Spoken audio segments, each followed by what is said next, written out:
He's like just watching us right now. This is live. This could be the last broadcast. No, that's ridiculous. It's true. You can't do anything yet. No, nothing yet. Not yet.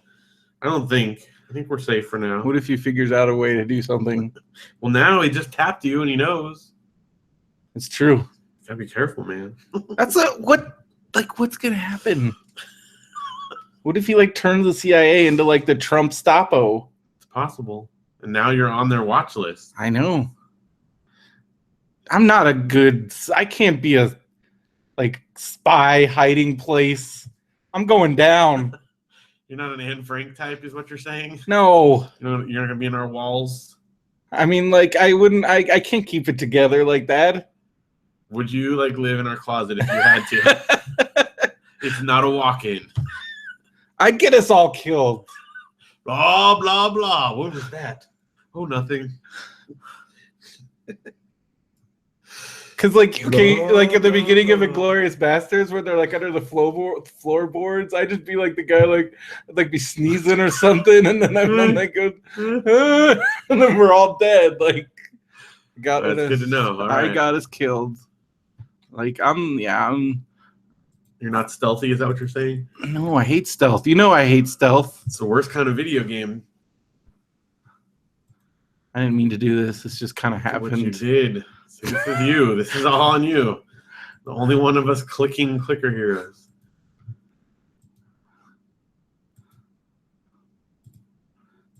Man. All right. I'm not doing that. I'm just going to put the clicker heroes down slowly. Step away from the clicker heroes. It's minimized. Minimized. All right, let's do it. You check mic. Checking the microphone. Check. For the last time. No. Try not to be too dramatic. Yes. Remember, we're giving people an escape. This is an escape. Checking the microphone. Check. For the last time. Oh, that's how I knew something bad was happening. I went on Facebook and Derek said, now I know how people born on 9/11 feel. And I'm like, uh-oh. Is his birthday today? It's tomorrow. But that's going to be It's a good day. That's pretty funny. And then I'm like, wait, what happened? And that's where I was like, oh my God. You and your... And then I was like, no wonder Phil's not paying attention to anything. Yeah, I'm like... What are you? Yeah, I'll be there in a minute, man. There's things going on. Stuff is happening. Oh my gosh. All right, let's do this. I'm trying to get it together, man. Just start. Once you start, you'll get in the groove and it's all good. It's all good. 280, 281. It's a lot.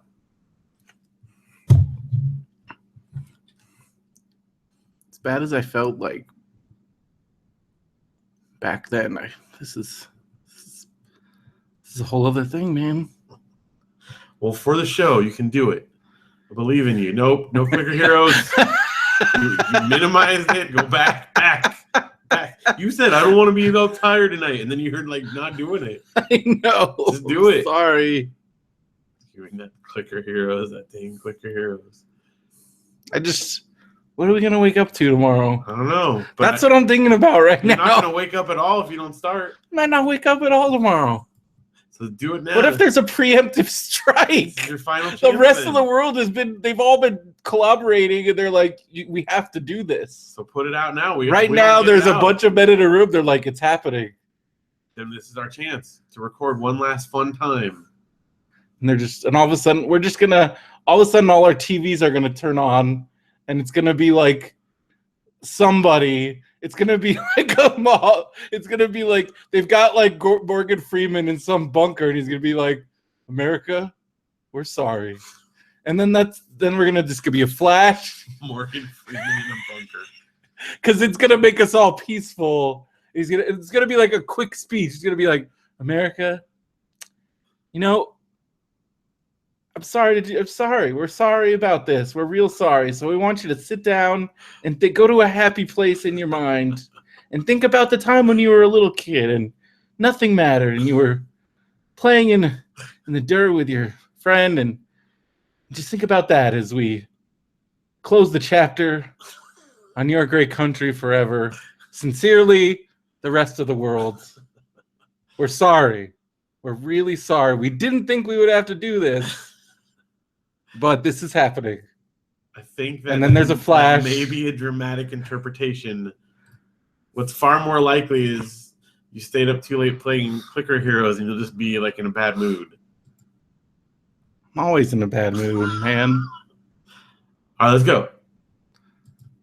I guess.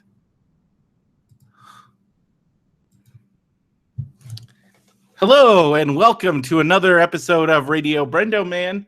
I'm Brendan Creecy. And I'm Phil Vecchio. You know, this wouldn't have been a problem if we had just recorded yesterday. Yeah, it could have been blissfully. I was exhausted yesterday because Did you get caught up on your sleep? I don't know. I got to sleep like at a normal time last night at least. Yeah, but normal time for you is like, I don't even know. Yeah, like I got to bed about midnight last night. Why? What are you doing? Pretty good for me. I was recording. But you're tired. You weren't recording. Oh, what was last night? No, yesterday. I guess not. I guess yesterday I got to bed. Sunday I got to bed around midnight because I recorded on Sunday. Recorded what? Alex B. Keaton with Keith. Huh. And then he hung out and we talked for a while. But didn't you go to bed after you got home? No, I have children. Why didn't you go to bed? They missed me. They loved me. We got home at like 9. Well, they've been up since like 7. They didn't let you go to bed? Eventually I took a quick nap. Man, I went to bed and slept. I know. So you have no responsibilities. But that's still like, let the man have some sleep. It's fine. Gosh. It's fine. Extra life was worth it. It was, but it might all be for nothing. $2,500. That's how much. That's way more than they made last year even. That's great. It was fun. We did a lot of video gaming. Yeah. Well, we were there for what, like 6 or 7 hours, I want to say? We got there at like 12:30 and we left at like, well, you managed to drag it out a little bit. So we left at like 7. You were trying to poop out earlier. I was tired and I was the one that had to drive. I kept you awake. Yeah, there was a minute there where I was like zonked a little bit. There was scintillating conversation the entire way home.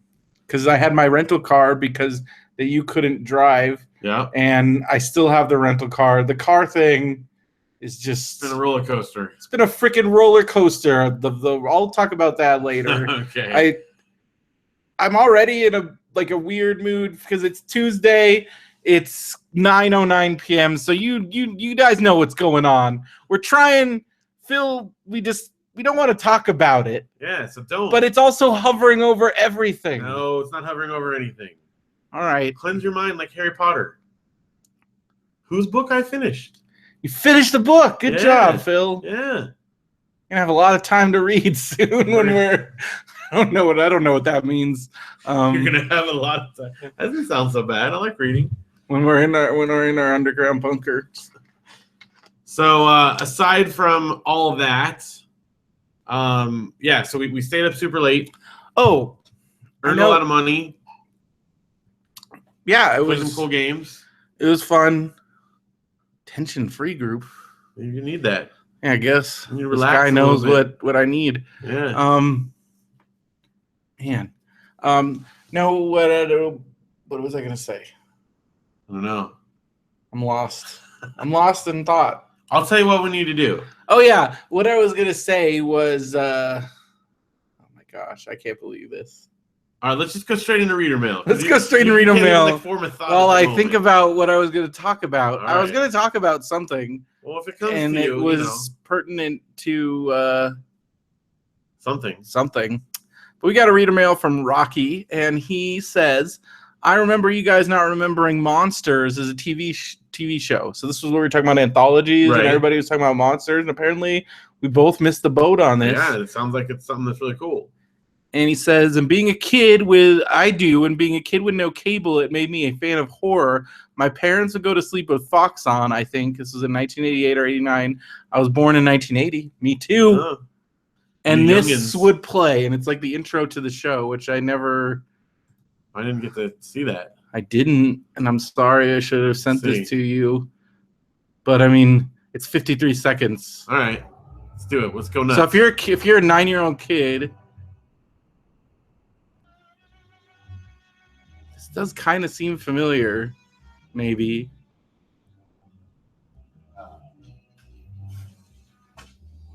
Ugh. Honey, it's family hour. There must be something on. Spooky. I feel like Oh, wow. I've maybe seen this. Yeah. I mean, I don't know that I really watched the show, but I feel like I've seen because they're like Cyclopses, right? It's Monday. Yeah. It's our favorite show. It's starting. I vaguely remember this Yeah. now. I mean, I don't know if I ever actually watched it, but I've at least seen a still of that, if nothing else. Yeah. Looks cool. Yeah, it looks cool. I definitely want to watch some of this. All right. So thank you, Rocky. All right, we got 2 from Mark Bolton. Yeah, like mega. So here's the first one. Mark Bolton writes, "Hey, you guys. Mark Bolton here. I haven't listened to the episode where you taste the delicious nectar of the gods known as Cherry RC Cola. I'm saving it for my workday Monday, but I'm really excited. Spoiler alert. I hope we you guys enjoyed like it. Yeah. Spoiler alert, we did. Good. You got any left in there? Nope, they're all I gone. didn't expect there would be. I had to weigh in on this sports movie talk. All right. Here we go. All right. It's lingering. Excuse me. Although I'm not near the level of disgust and revulsion Phil is, I have no interest in sports either, but I see some of the appeal. For example, the Chicago Cubs just won the World Series for the first time in over 100 years. Although I don't care in particular, living in Illinois imbues me with a vague state pride that our team, puts that in quotes, Yes. both won the World Series, won the series this year and beat pop culture drenched curse involving a goat and Bill Murray, I think. Yeah. I know they had to wreck a bunch of stuff on SNL for this week. Also, working in a blue-collar environment means 2/3 of the people I interacted with over the last 3 weeks have spoken about nothing except the Cubbies being in the World Series. I am very happy for them that their team finally did it. Sure. I mean, I don't begrudge them being happy. I just don't care. Anyway, I'm surprised at only one opinion of Phil's. His thoughts on the movie Field of Dreams. Uh-huh. Phil states that it's heavily about baseball, and I find it's one of those sports movies that's least about sports. I agree. All right. I think the baseball content in it is more representative of America at large and American culture and how that culture has changed in the 20th century. And it's about father and son relationships and ghosts. Ghosts are always fun. Ghosts of baseball players. That's what makes me love that movie. Not the actual baseball content, but what the content is commenting on. Plus, any movie where you hear James Earl Jones yell, "Peace, love, dope," and then slam a door in someone's face has a special place in my heart. Are there more than one movie where he does that? Was the movie Remember the Titans brought up at all? Nope, it was not. I can't remember. It's a great movie. That's another of my favorite. It's kind of about sports, but it's really about bigger issues movie, which is true because it's really about race. All right. I mean, that's an important subject. There's a lot of other movies that don't have to be like cast. baseball or whatever sport that one was about. Remember the Titans was about football? Oh, football. There you go. Denzel Washington. Yeah. Y'all watch that? I like Ethan Denzel Washington. Suplee. He's great. I'll just watch any other movie with him. Anyway, I got to put my kid to sleep. See you guys. Love the show. Hashtag Pizza Toots. Hashtag Let the Cookies Cool. Hashtag Pizza Toots once again. Hashtag RC Cola for president. Yeah. I'll take RC Cola for president right about now. Especially the cherry kind. Cherry. Yeah. Good. Yeah, I don't know. Like I have no interest. I just don't. And here's the hard part. The hard part is I'm sure there's probably stuff out there that if I was to like just get over it, I would enjoy. But there's so much other good stuff that I don't need to worry about it. I don't have to. I can just go watch any other movie again and it's fine. Have you watched Mascots yet? No. Have you not watched Mascots? You're not a real Christopher Guest fan. It's about sports. But it's a Christopher Guest movie. No, it's because I got to watch it with Janelle. How have you guys not immediately watched that? We don't have time to watch a movie. Oh my gosh. You know the last time I've had time to sit and watch a movie If you with can Janelle? watch 2 shows. We haven't watched 2 shows together. You need to because it's the haven't. new Christopher Guest I movie. And realize. it's amazing. I've not had like a solid half an hour at home alone with Janelle in probably 3 weeks. That's very sad. It's crazy. That's reality of 2 kids and work and all this You're stuff. not a good Christopher Guest fan. No, well, I think you would understand. Making Corky cry in his pillow. I could have stayed home from doing any other things, but I didn't. All right, part 2. Mark, again, you guys. Yeah. I'm Welcome almost back. done with episode 279. I had so much to say, I had to write in again. Okay. First of all, sorry for the loss of your guys' friend. That's too bad. Thank you. Second, glad you like the RCs. Yeah. I packed some HeroClix figs with them that a friend gave me. It's a really fun game that I played for about 11 years. Wow. But gave up right before my son was born. I didn't have time to play anymore, and they were changing too many rules for my taste. I love making both comic book accurate teams and silly ones, like Team Small Sculpts. That team had Ant-Man, the Wasp, the Atom, and Gollum, and all the hobbits from Lord of the Rings on it. It was my worst team ever, but pretty funny. The game does take a lot of money. I know I spent at least $1,000 on it over the years. I would be shocked, except I'm sure there's plenty of my habits I've Oh, spent dude. that much on. How over the much years. money of yours does Nintendo have? They've got all a your few, money? a few dollars, I would say. The best part about the HeroClix you sent is they're now a permanent edition of Phil's Fiddle Spot over here, so I can He's fiddle fiddling with them right There now. you go. That's the sound of That's the click. It's pretty great. And Wasp has super glued just fine, so don't worry. I'm being gentle with her, but she's holding on there. All right. Gravity Falls is indeed a great show. I got into it a couple years ago. One of the writers is one of the guys that made Homestar Runner. That is true. Oh, I didn't know that. One of the brothers, Chaps, Didn't know that. works on Homestar Runner. It was this, I think it was the other one because like one of them worked on Yo Gabba Gabba. Maybe it was the same one. I I don't know. I know they worked on Yo Gabba Gabba too. Well, I could definitely as well. see that. It's got a great. It's Definite. hilarious. Man, every time they make a new movie and I get all excited, but I realize this is their only time they do this now. Oh, The I'm sorry. I Halloween. mean, yeah. Why But don't at they least just, they do some stuff. man, I know.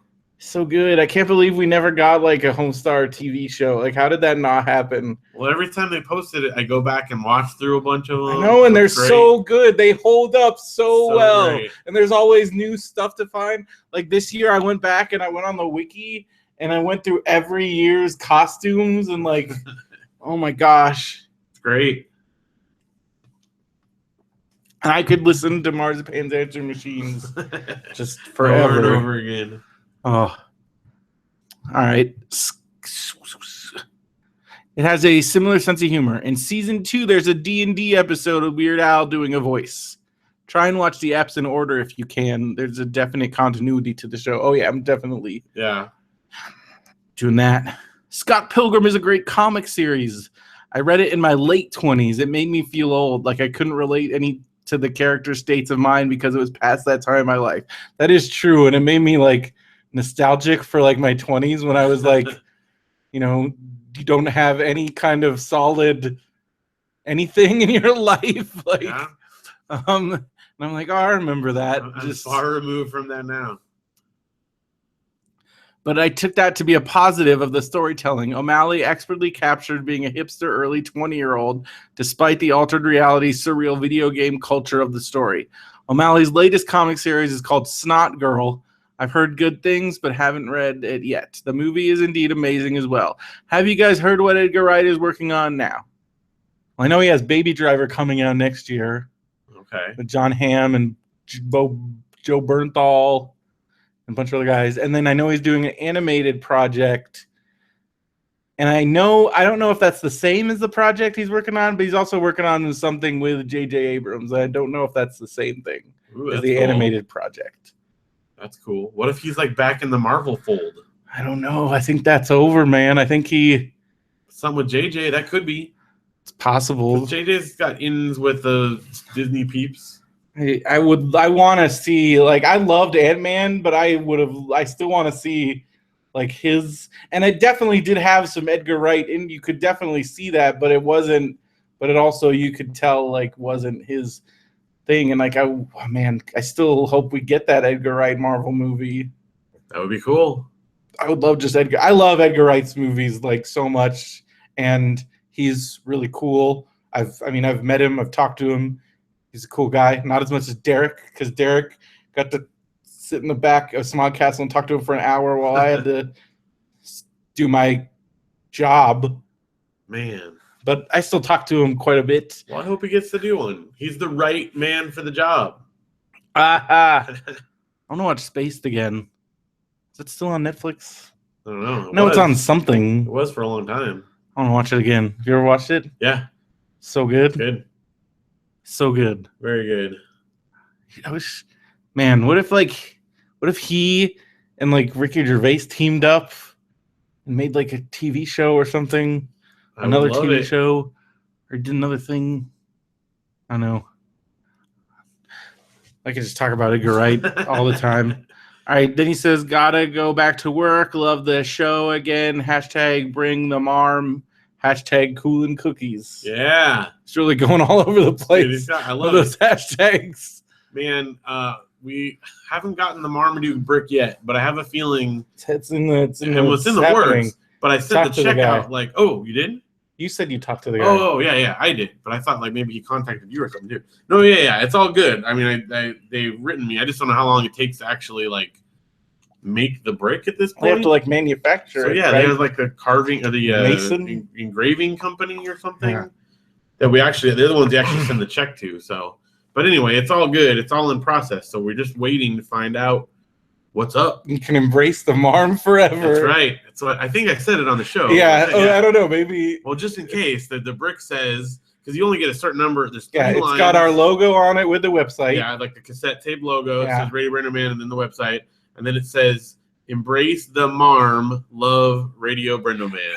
And I use like every single character. It's gonna be on a brick forever. Yep. Forever. And we got a little mini one that's gonna come to our house. I think it's shipping to me, and then I'll bring it over here. It's gonna go put it up on the fiddle spot, and we'll share it with all of you. So I don't know how long it takes to process it, but it's going. It's on. The guy emailed me. It's all good, and I can't wait.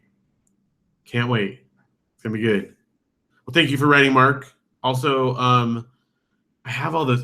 I have a pile of comics from Comic-Con that I need to talk about at some point. Keep forgetting to like bring it over and go through them, but he asked about those a while ago, and I need to talk about them. So one of these days I'll remember. I also would like to get a new Marmapuke. Yeah, that's right. I was hoping that would be in Marmapuke with all the number 2 RC colas and such. But I'm okay. still excited about for all the other stuff, so it's good. I don't want to pressure anybody. No. But it was like one of the greatest things ever. So yeah. All right, Mario writes in. Are these spoilers? I don't know. I haven't about watched it Luke yet. Cage. 1. How did they get into the Luke Cage prison cell so quietly? Well, it was established. I'm just gonna hum over here. You tell me when you're done. No, don't do that. I'm not gonna read these then. All right, I'm not doing this. That'd be funny. No, it's funny. Well, you can't tell me about it. I haven't watched it yet. Well, you don't even know. There's no context. Yeah, but now I'm gonna know. He's in prison. He's in prison. Oh, Spoiled. It's ruined. Jeez, I can't watch it. You ruined everything. That's because they had an in with the guards that seemed pretty established. All right. Phones can be passcode locked. Your fault. She died. No, I don't know. Somebody died. I don't know what that means. All right. I haven't finished it. I don't know what's up. No more spoilers, Mario. That's not cool. Number 3, after watching Luke Cage, if you want more Dapper Dan, watch Fresh Dressed documentary on Netflix. Okay. All right. A dog's purpose is to die. Benji and Rin Tin Tin are dead. Former title was All Dogs Go to Hell. I think it's actually All Dogs Get Reincarnated is what they actually made. Benji and Rin Tin Tin are dead, and like all the lassies. Oh yeah, every iteration. Every dog you see on TV is dead. Pretty much. Like the Taco Bell dog's dead, right? Oh yeah. Oh Heavenly Dog also dead. Man. Yeah. Sad. He's now a heavenly dog. Your first Airbuds gotta be dead. Oh yeah, there's a couple Airbuds that are playing basketball up in doggy heaven right now. Cameron is on the Exorcist TV show. We're talking about the guy from Cameron. yeah. I haven't watched that. That sounds scary. I don't know if you should. You're gonna never get some sleep. No, it's a bad idea. All right. Well, that's that. Cool. Thank you everyone for writing. If you want to write to us, radiobrendoman@gmail.com. Yeah. Or the contact form, Facebook, Twitter, Tumblr. All those things. All the things. Stumble upon, sure. Can someone stumble upon us still? I don't know. Is that even a thing anymore? Google Plus? Google Plus us? Yeah. I think that's a thing still. I want to start a thing where the only place I'm on is Google Plus, MySpace, and Stumble Upon, and just see like what would happen now. You would get so much spam. But maybe that's my goal. See how much spam I can get. Get all the spam. Get it all. I'm gonna collect all the spam. So you could. So a MySpace is still a thing where you can like message people and stuff.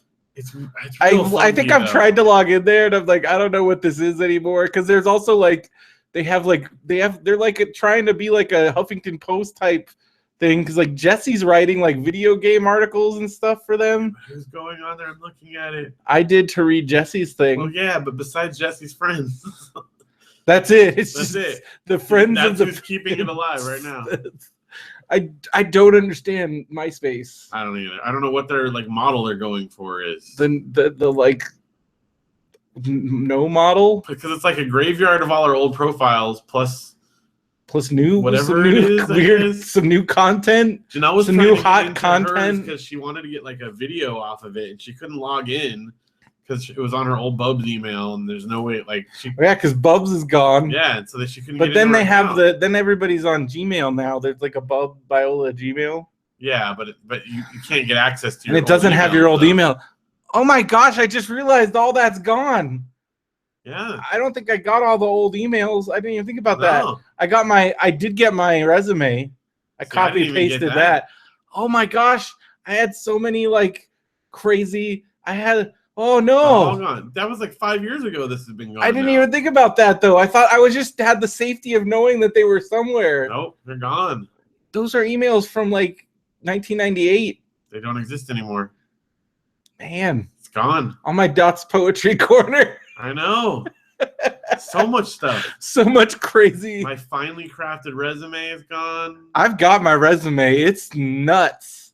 All those things. It's like 100-page manifesto of like me at my ultimate like just emo, like college Brendo. Yours was like super extensive by the end, if I remember. And I would just add stuff all the time, and I also used it like as a blog before that was like a thing. Yeah. Like, and I would just post entire like.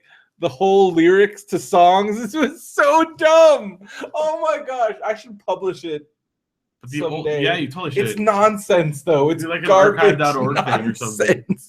I'm telling you, like, but that was like that bulletin board system was our like world. Oh yeah, our entire world. Marriages happened because of that thing. Books were bought and sold. I met like half of my Biola friends like through Bubs.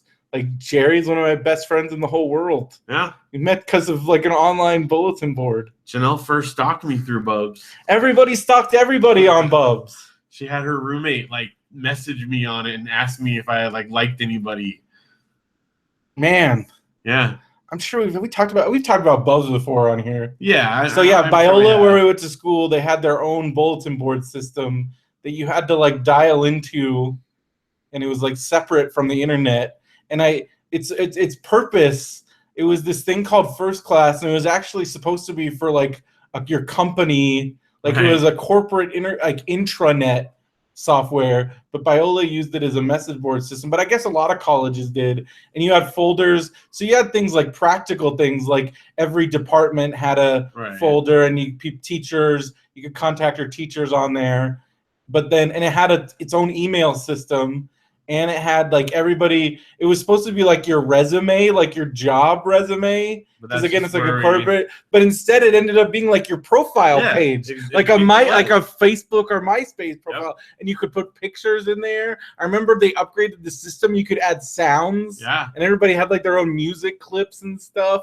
It was and your like, profile. It was, and then and then like every dorm had a folder because I was the moderator of the Stewart folder, and then I was the genius to say, hey, we should have folders for every floor. Yeah. And then so on our floors, so I'm like, hey, there's a floor meeting, or hey, this is what's going on. And then there was ones for like hobbies. There was the movies folder. There was like a video game. Facebook. Yeah, and like some of the bigger groups moved over to Facebook, and yeah, we're still talking about movies on Facebook. And like friends and enemies were made on Bubs. And I just remember arguing with people like till the end, like because also you had a set number of hours. Oh yeah, how many? And weeks? But it would tell you how long. But it would also, you had like a budget. Oh yeah, like you could only have 3 hours a day. That's right. And I would run out of time. I remember running out of time. I remember becoming a moderator just because then you got like extra double time. the hours. Yeah, but it would also keep track of like your cumulative time spent and I remember, on it. like, Mine was in the week. Oh yeah. Like because it was like your World of Warcraft playing time. Yeah, was your Bubs time, and people would wear it like a badge of honor or a badge of embarrassment. It's like, oh, show me your Bubs time. And well, and then when they finally closed it down, people on Facebook were posting what their like final times were on there because it kept track of it all the way until the end. Yeah. Like, and that was the other thing is like they didn't like delete your account when you graduated. So we were towards the end, it was all alumni. Like I remember talking, I remember one of Mike's kids like went to Biola, and I met up with, he went to Knott's with us, and I'm like, oh, so you're new at Biola? This was like in 2006, 2007. I'm like, oh, so you're going to Biola? And I'm like, he's like, yeah. And I'm like, yeah, so you're on Bubs? Like, and he's like, nobody uses Bubs. Like, why would we use Bubs? I'm like, I guess the internet. They just have like, the internet. Yeah. Like people have Google groups and Facebook stuff and MySpace and like, and he's like, yeah, nobody uses that. And also it's all alumni, and they're like, that's kind of weird. I don't want to be chatting with some like 20, 30-year-old. They were like older people on there because you'd start chatting, you'd start seeing some people, because some of the more well-known personalities were like older, a lot, like this guy Chris Nandor, who was like in every folder. Oh, he was one of the notorious, like he was like in his, like he was like class of like 1993. And like but that's what we did. That's how everybody communicated. So after we graduated, I was out there for years. Yeah. Because it was also like you could just type you could chat with anybody. Yeah. And you could start chat rooms. There was the famous Biola chat bombs where somebody would open up a chat room and drop everybody in it. So in the whole school, and like people would create, remember the Biola email chains? Because you could just send an email to the entire school. Because again, it was meant to be like in a company, not like. So you could just open an email, and then it would be like, so you get these emails that like hundreds of people were attached to, and then people would start like, there would be half the people be like, stop this, take me out of this. And then the other half would be people be like, hey, you should come over to my room if you're a cute girl, or hey, hey Joe, what's going on, man? Like people like conversation and like trolling all the other people, and that would happen all the time until they finally made it so you couldn't do that. Well, then you also had like a limit on how much data or how many files you could have in there. So then those things would like fill your mailbox up like instantly because there are like thousands of replies back in. And I remember that Biola, that tink tink tink, that tink sound. I could hear it in my head, like that little tink sound. It's almost it's like a dinner bell ringing. Yeah. You just know, like, that's something. Yeah. Oh, who's grabbing me? Yeah. Oh my gosh. And like, there was the virtual sub. Yeah. And like the music folder. I just remember a lot of like hookups happening because of Bubs. A lot of debates over whether U2 is a Christian band. Like, there was the hot topics folder. That was like half of it was just like it was U2 basically. And then like there was the issues in the Bible. I remember was constant, like because that was where like, oh man, just crazy stuff. That was where like I realized I'm like, oh, people don't like Catholics here. That's when you realize there's a lot of crazy people everywhere. Remember there was that whole like war on like Orthodox people? I don't where know. like some faculty got fired and like I stayed there out was, of like, like those protests, types of things. like real protests happened, yeah, and like all kinds of crazy stuff happened. I basically. Oh look, we got an email from Mario. Yeah, Mario Tink. I basically was on there to buy and sell CDs. Oh, dude, the classifieds folder was great. Classified, like I remember everything. when because yeah, like I remember the first semester I bought my books at the bookstore and you were like, "What are you doing?" Yeah, oh no. And then like please. you show me the classifieds folder, and then there was like the CDs, Yep. the buying and selling of CDs and movies, and And then I would promote shows in the music folder Yeah. and the events page. That was like my primary things on Bubs. But we all bought books the first semester. everybody did. You all, 'Cause didn't know everybody anybody. does. And then you meet people and we help you know. Like, And then I mean, like, 'cause it got to the point where I even got to like where I was like just borrowing books from people, yeah. But see, being resourceful. I think part of it is that everyone knows you got to let those first-year freshmen buy books because if they don't, there's The no whole books in system circulation. collapses. Right? Someone's got to buy them. Yeah, There's enough like rich people and like I don't care. your mom and daddy are buying Yeah. the books for that. If you got the keeps freshmen buying them, keeps the book there's books in circulating circulation. Otherwise, because it the all system dries breaks up, down. and then we're all screwed. Yeah, no one buys them, then no one has them. But man, just a different time. Yep. Except I'm sure people still do stuff like that with books. Yeah, but that community was just again like I've talked about the chaos folder where we took a folder that was basically abandoned and we kind of took it over. Uh-huh. And like these were people, like 9/10 of them I had not met, but then we ended up meeting in person. A lot of those people like were like my best friends, and then like again like marriages happened. Yeah. Children were born because of On the internet. Yeah. But like just that's like world is crazy You know what else and is wonderful. crazy? What? The fact that there is a practically limitless amount of podcasts you can listen to. Yeah, so many, And that all of them, or many of them, are available to listen to on Stitcher, quite a which is few, a fantastic platform, including for this streaming. podcast and many and others all like the it. Benview Network podcasts.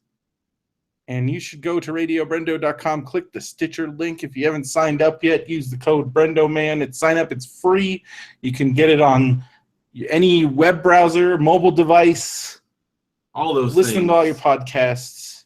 So many good ones. So many great Benview Network podcasts. We've got a few. Yeah, between the two of us. Got Alex P. Keaton is my friend. Yep. The Mandarin Orange Show. Yep. Popsicles. Yep. Matt and I almost said the old title. It's MBWS. Mr. Brendo's Wrestling Show, MBWS, with Veronica Steele and myself talking about wrestling.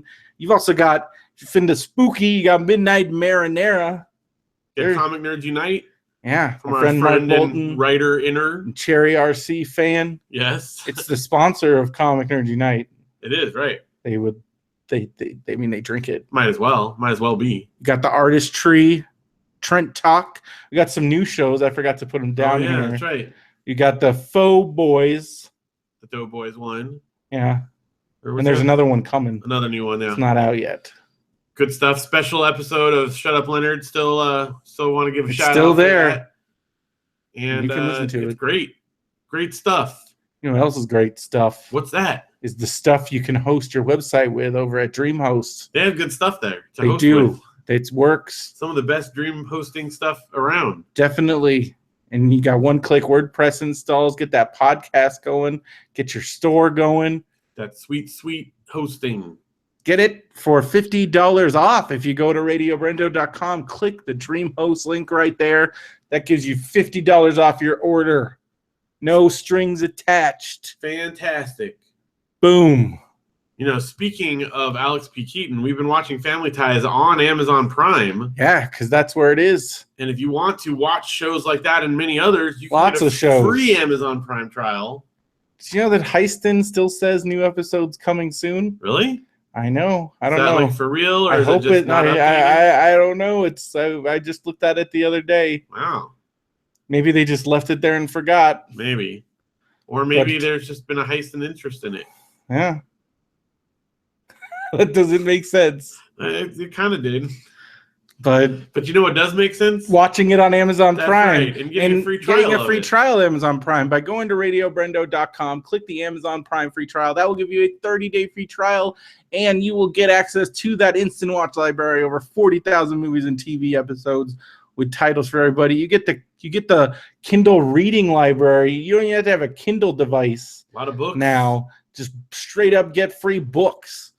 Unlimited free 2-day shipping. You get freaking discounts on video game pre-orders.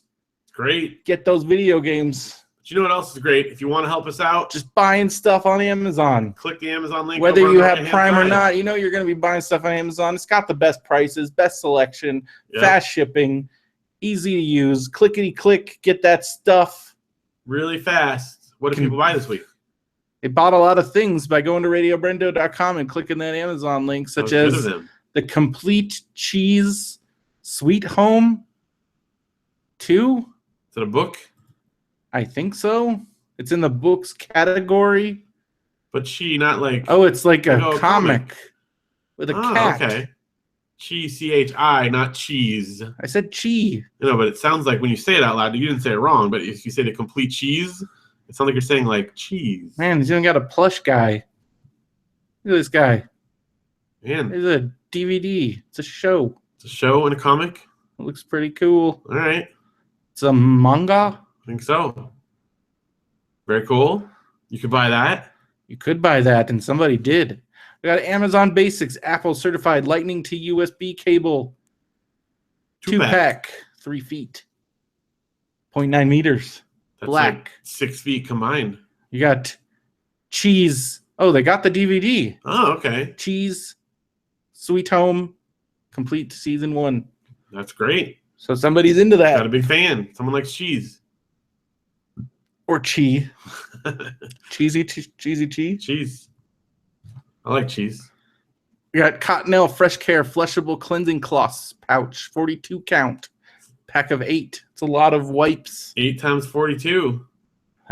They're flushable. 320, 336.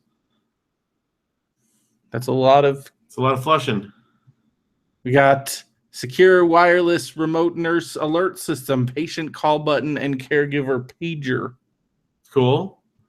500 feet Taking range. care of your folks. Somebody bought a Kindle Paperwhite e-reader, black, 6-inch high-resolution display with built-in light, Wi-Fi, includes special offers. So a new Kindle. But they're going to be reading some of those free books. Some of those books. Get on it. We got an IKEA 60 Togekig salad spinner, white. Salad spinner. You bought an IKEA, not at IKEA. Why not? You can get buy it on IKEA Amazon. products on Amazon. Salad spinner. Who would have thought? $11.18 with Prime. It's a good salad spinner. Yeah, if you want your salad well spun, Spin that salad. spin it right round, baby. That guy died. Aw. Okay, Debbie Downer. I'm just saying, is that a post curse? Yeah, I don't think it works retroactively. We killed Jack Chick, man. I don't know. What are I we? think he did plenty on his own. I don't think he needed our help with that one. It's weird though that we talked about him and It then is he's weird. dead. Either that or we're just old. Maybe that's the curse, man. Age. We got KitchenAid FGA food grinder attachment for stand mixers. Ooh, the grinder. We got Is it Barton. coming Brablo? Oh, look at this. A Barton bed frame. Get a bed frame. Mattress foundation platform bed frame box spring replacement heavy duty metal. Queen size. How much is something like this? I don't know. Beds are like crazy expensive. I know, but this is a bed frame. Oh, okay. $82.95. That's for the the kind frame. of frame we used to have like when I was I first wonder if married. this We had could that. support. Like how? What are we talking about here? Well, it's a queen. It would like Solid steel construction. seems pretty sturdy. Yeah, it says solid. I need to like. I don't know. My bed frame is all jacked up I'm right afraid now. It's like falling apart. It's all slanty. It's got 5 stars. It's because the Good guys frame. didn't. It wasn't because of me. It's the movers, didn't movers, put I it know. together correctly. Now it's all jacked up. Moco case for Kindle Paperwhite. Premium cover with auto wake sleep for Amazon. All new Kindle Paperwhite. I bet I know who got that. The person that bought the Kindle That's my Paperwhite. guess. mean, you never know. Could be someone Somebody's else. just like, I feel like getting this case today. That I don't even And then have I'll a look Kindle at for it, Yeah. and it'll make me think about having a Kindle, and that's good enough. Maybe they just have like a wall decorated with Kindles. They want to feel like they're in an Amazon, a Verizon store. We got a Lyracy Tactical Green Laser Sight, 532 NM green dot rifle scope sight. So people buying With laser Picatinny? sights with Picatinny rail and barrel mount cap pressure switch laser. Is it a Just- laser? It's just a laser. It's a sight with a laser. It's a lot of It's a sight. words to describe that one thing. It's a sight for a gun. Okay. You put it on there, and it's like a laser scope. You know, like in video games when you see the Like laser red dot, scopes. except it's a green dot. Yeah, Is that really what color it is? that's scary. Well, Green laser sight. it's green. It'll be accurate. Don't go laser scoping anybody, please. It's only $20. They could just be using it for like laser, Laser light experiments. show. Yeah. We got massive fucked.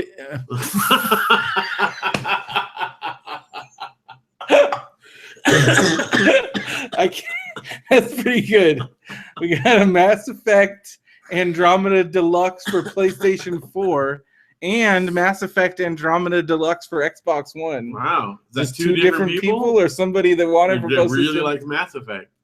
I cannot believe I'm saying this, but this next Mass Effect is wait and see for me because Mass Effect 3 You did hurt not my like it, huh? feelings so much. I know there was a lot of that feeling going around. So this is a wait and see. Wow. It could be the greatest game of all time. I'm not buying it right away Huh. because that's This might be a pass effect for you. yeah. Huh. It's a wait and see. Okay. Because like at this point, I'm like Well, just- apparently two people didn't feel that way, or one Obviously person not. really didn't feel that way. maybe they accidentally got the PlayStation and then they canceled it because this is just orders. Oh, it could be. So maybe they're like, oh crap, and then they got the other one. It's possible. I'm- Or it's for a friend. If I went to the cancellations, which maybe that's on there. Maybe it's Well, possible. we could find out, but I don't want to deal with that right now. You know what I do want to deal with is you guys going to the Facebook Yeah. group.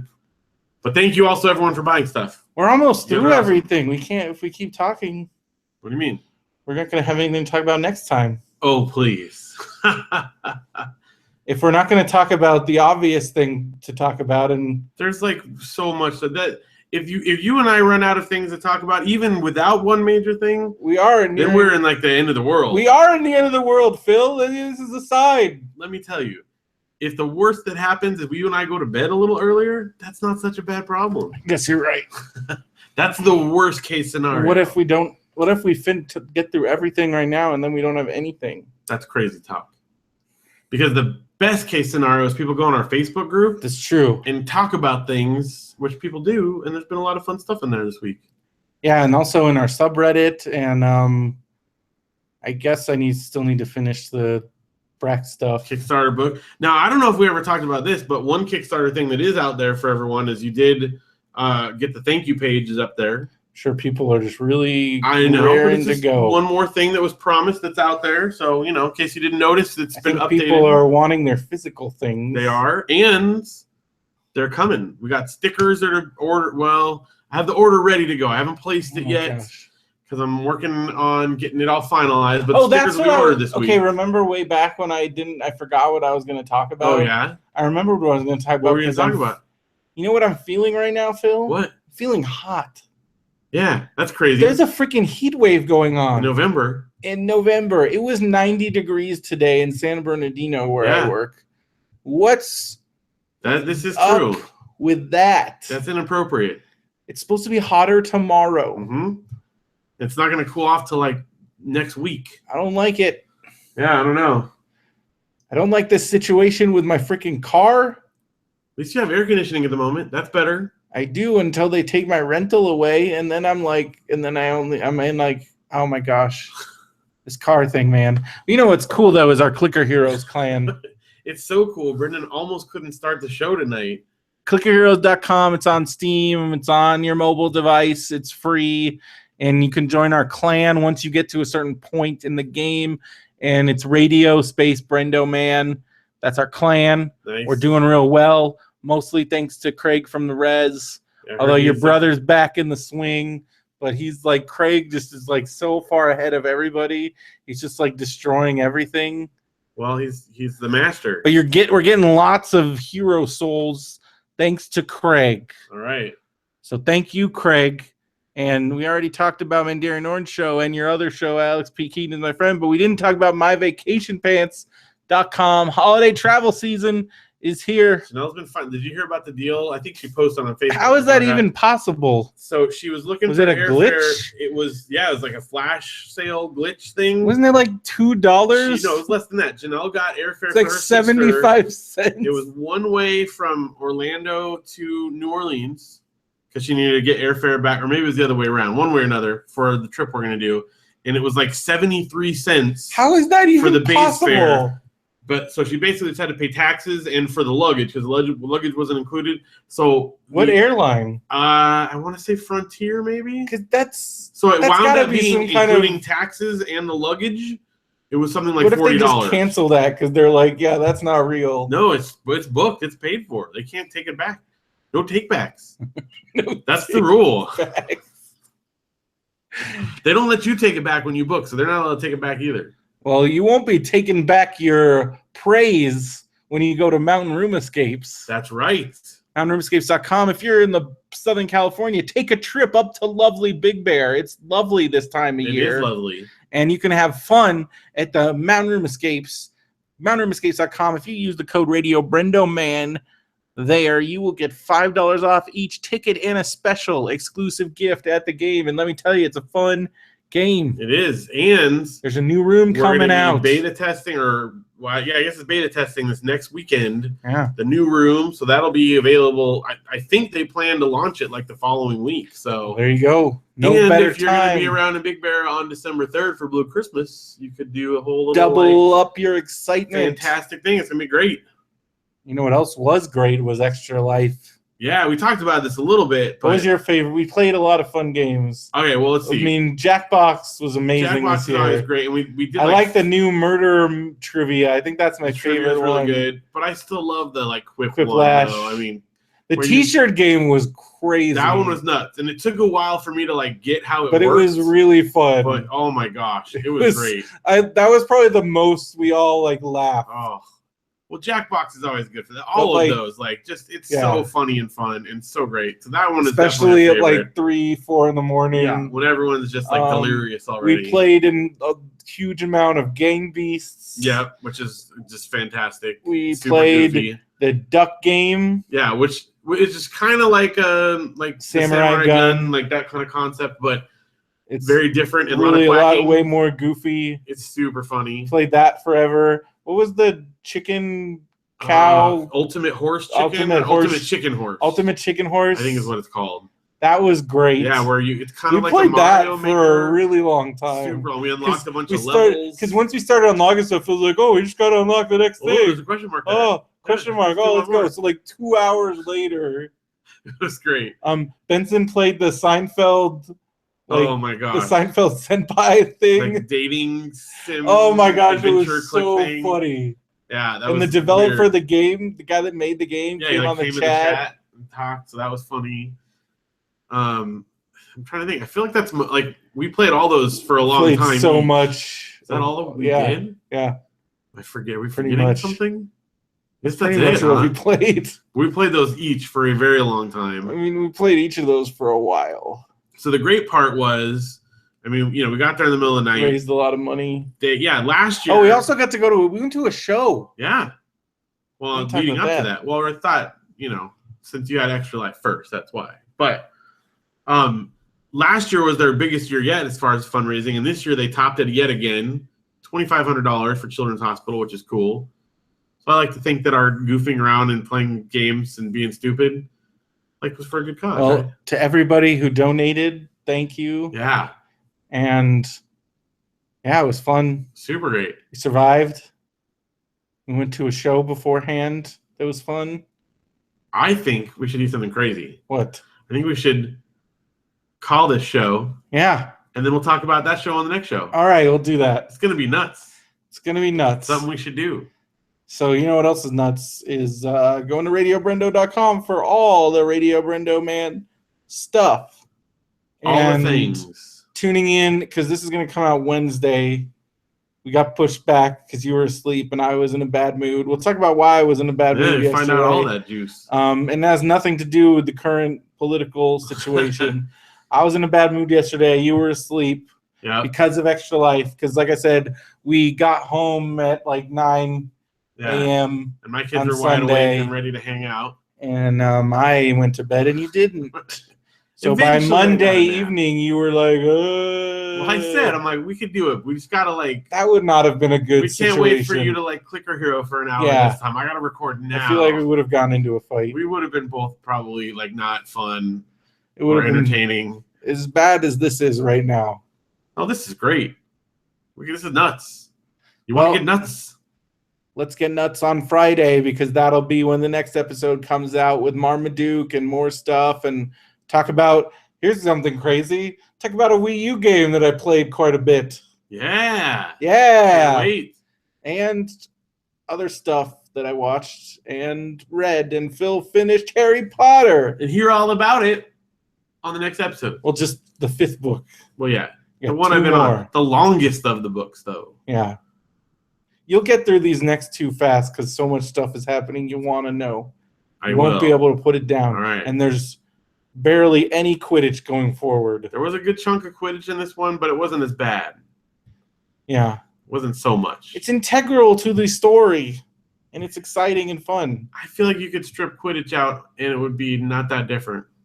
I really like it because it's fun, and it provides the atmosphere, and especially in the movies, it's very exciting and fun to watch. Well, when I see the movies, which I am looking forward to watching the movies very much, I got to be honest. They're great.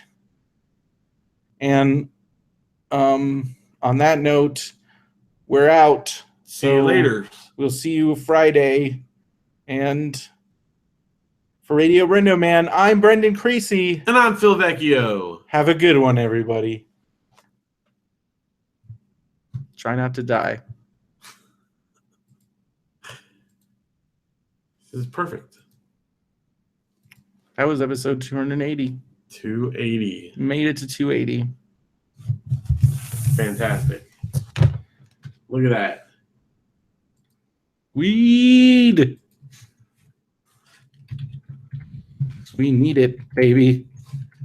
We'll be living at the local dispensary. That's all we're going to have.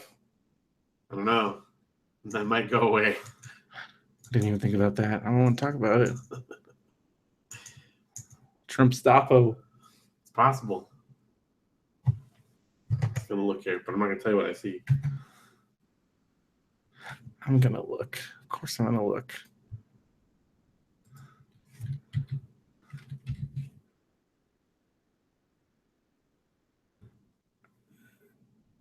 Oh, God. Oh, God. Oh, God. It's getting better over here. We got Nevada. They got Iowa. Interesting.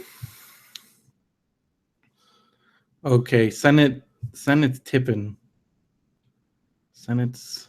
It's very, way closer than I certainly would have thought. There it is.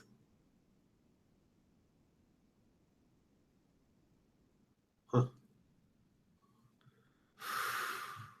It's a narrow one, though.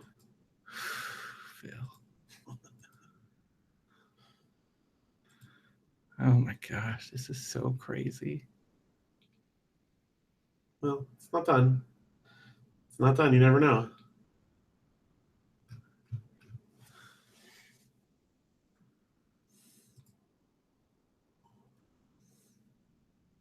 Man. Pennsylvania, look at, oh my gosh, they're still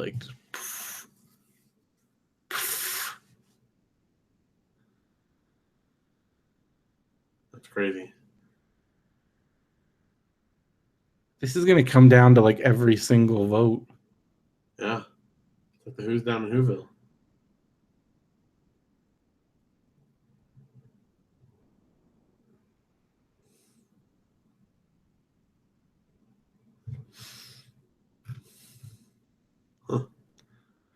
Huh, indeed. All All right, let's do episode number 281. Dude, they did it What? with where it's leading that haven't called yet. They may have gotten the Senate too. It's possible. If we have a Republican majority, Senate and House and Trump. Yeah, but isn't it like if it's like close to evenly divided, it's not the same as like a vast majority. If they have that majority, though, to get that majority, they can basically like they have that's majority to be able to pass stuff. That's what that majority is. Yeah, but And if they pass, and again, if it's close though, it's not as clear cut. it's still having both though is pretty clear cut.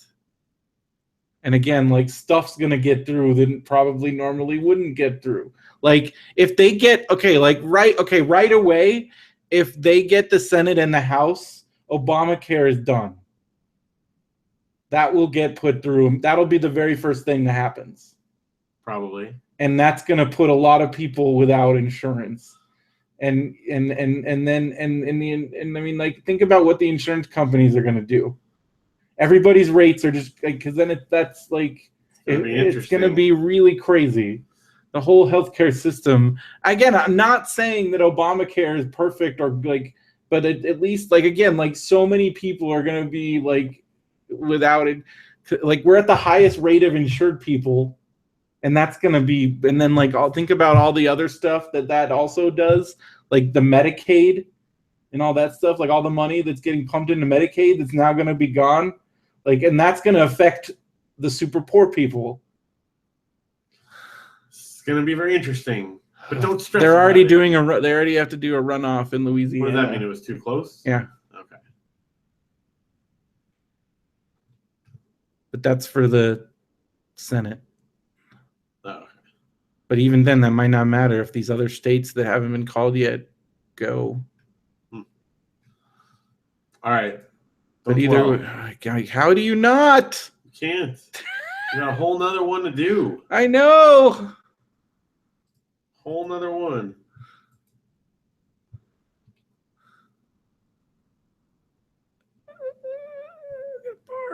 Barf.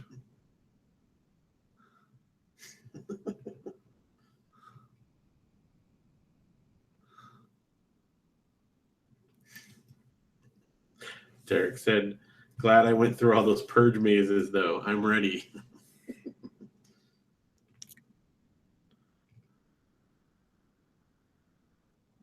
All right, you ready?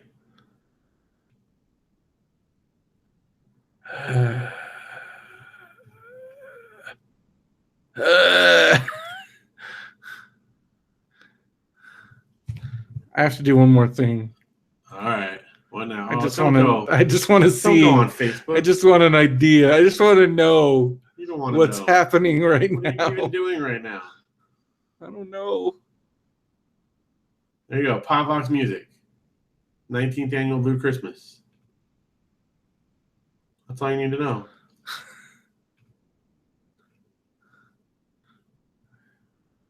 Shinsuke Nakamura posted something about cats. Oh. That's funny. It's funny and it's also sad.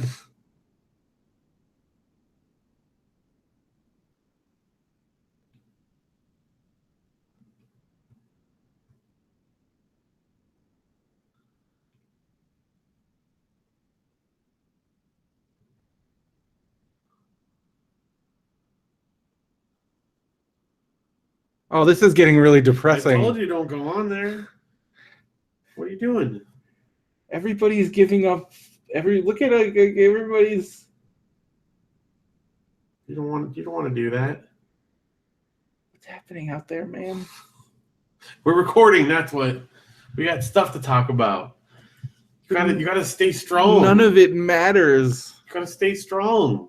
It all matters. That's ridiculous. Okay. Let's do it. Let's do it. Yeah, because I want to go to bed soon. See?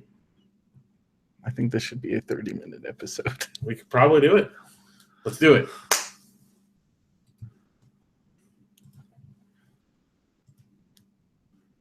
Hello and welcome to another episode of Radio BrendoMan.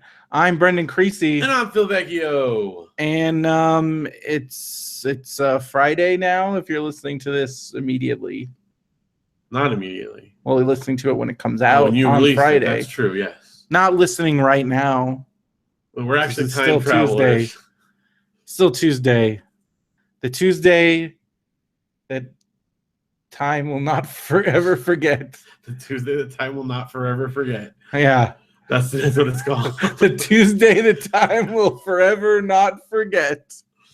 So we were just left off on a cliffhanger because we were talking about Extra Life that we went Oh, to. yeah. We went to a show. We went to a show. Haven't been to like just straight up. I already gone to a forgot the real band show. names. Oh, I don't. So You don't forget? I don't forget ever. I'm just saying never. It's a universal fact. We went to a show in Redlands. Yeah, in an alley. In an alley. It was great. Like it's the first show that I've gone to in several months that wasn't like, like a big concert kind of thing, like just a show, which it was great. Because it's harder and harder to even find non-corporate Live Nation, Ticketmaster, garbage. And this venue was super cool. Yeah, it was like no cover at the bar. Like it was at a bar, but it was like at this alley behind the bar. Yeah, like in between all the buildings. And it was like Super really cool because it was like these old-timey buildings and like in Redlands. And it was like a ton of, it seemed like since this band was from the early 2000s. Yeah, I think they formed in like right in 2000. The crowd definitely steered towards our age, which was kind of refreshing. But there was definitely younger, there. but I also liked being like out and about, and it wasn't just people that made me feel like super old. Right. Like I didn't get that Murtaugh vibe while I was there, which I definitely get going out to shows a lot these days. Like the infamous when we got in the pit, that was a definite Murtaugh moment. That was 8 years ago, man. I know. And even then it was like, man. Well, the band that we went and saw, they're called Metaphor is Audio, and they're super cool. And it's funny because we were talking about this. They formed in like early 2000s and were active for probably 5 or 6 years throughout that time. Booked some shows. I don't think I ever actually booked shows, but I saw them once or twice. Okay. They were on a compilation people CD were that in Upside Down Room was people on. from it were in a band. Some people. The drummer was in a band that we did a lot of stuff with and actually recorded a demo for with Potbox Music. So I had some connections there and stuff, and it was great. And the crazy part we were talking about is that music from that era, from the early 2000s, has a sound. Looking back on it, it's very distinct, and it's crazy because because when you're in it, you don't feel that way. You don't know what that sound is. And now, like listening to this music, I'm like, oh, it's like early 2000s. Yeah, and they're like they don't shows. Like this music doesn't really exist anymore. No, not except for bands that are still playing what they from played. that era. It was great. I loved it. They were super tight. Like really this is their first show they played in. I can't remember how many years they said it's been. Yeah, but like it's been several years, and it was their like 15th anniversary of forming. I think something like that, or maybe of their first. I like that they called something. themselves emo geezers. Yeah, and I'm like, I like that term. Yeah, it's great. So I'm like, is that what we are now, emo geezers? Well, so they've all got kids and they're old and beards and then looking around, I'm like, man, we're all like at that stage, and like this is probably a big deal for everybody here. Going to a show. Yeah, well, it was fun. Like one of the it definitely had that vibe.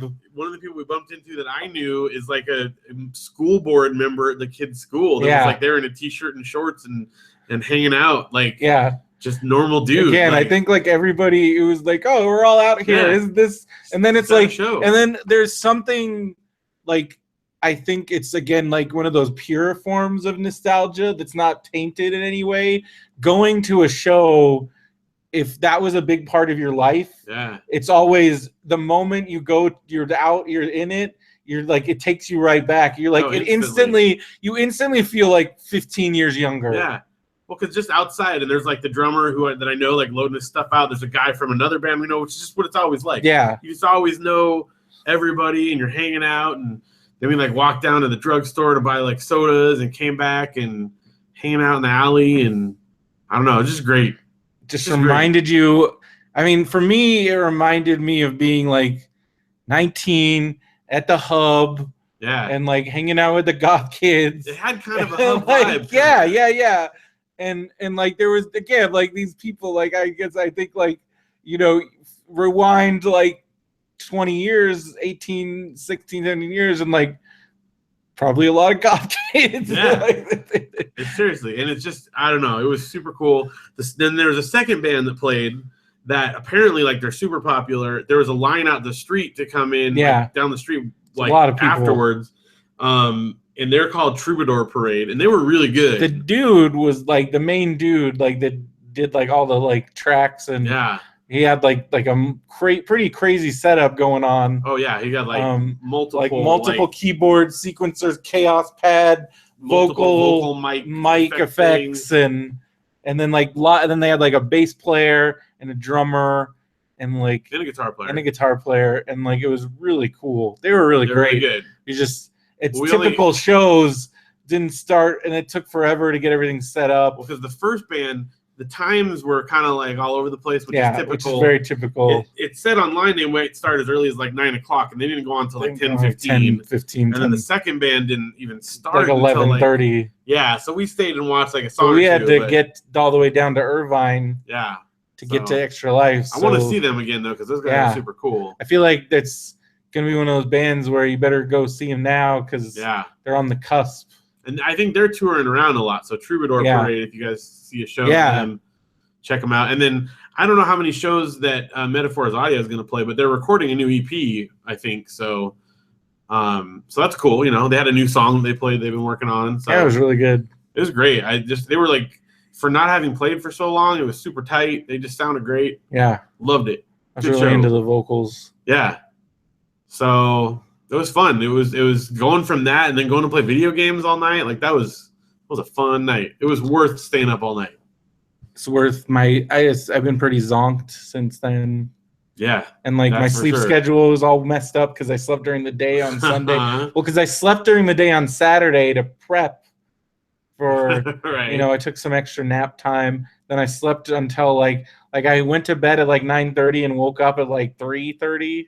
Plus now we've gained an hour, so that like changed everything even more. But and then like I don't know, yesterday was a bummer of a day for me because in the morning, so Sunday night I drove out to Buena Park. Sunday night you did? Yeah, because I had to go get my SIM card my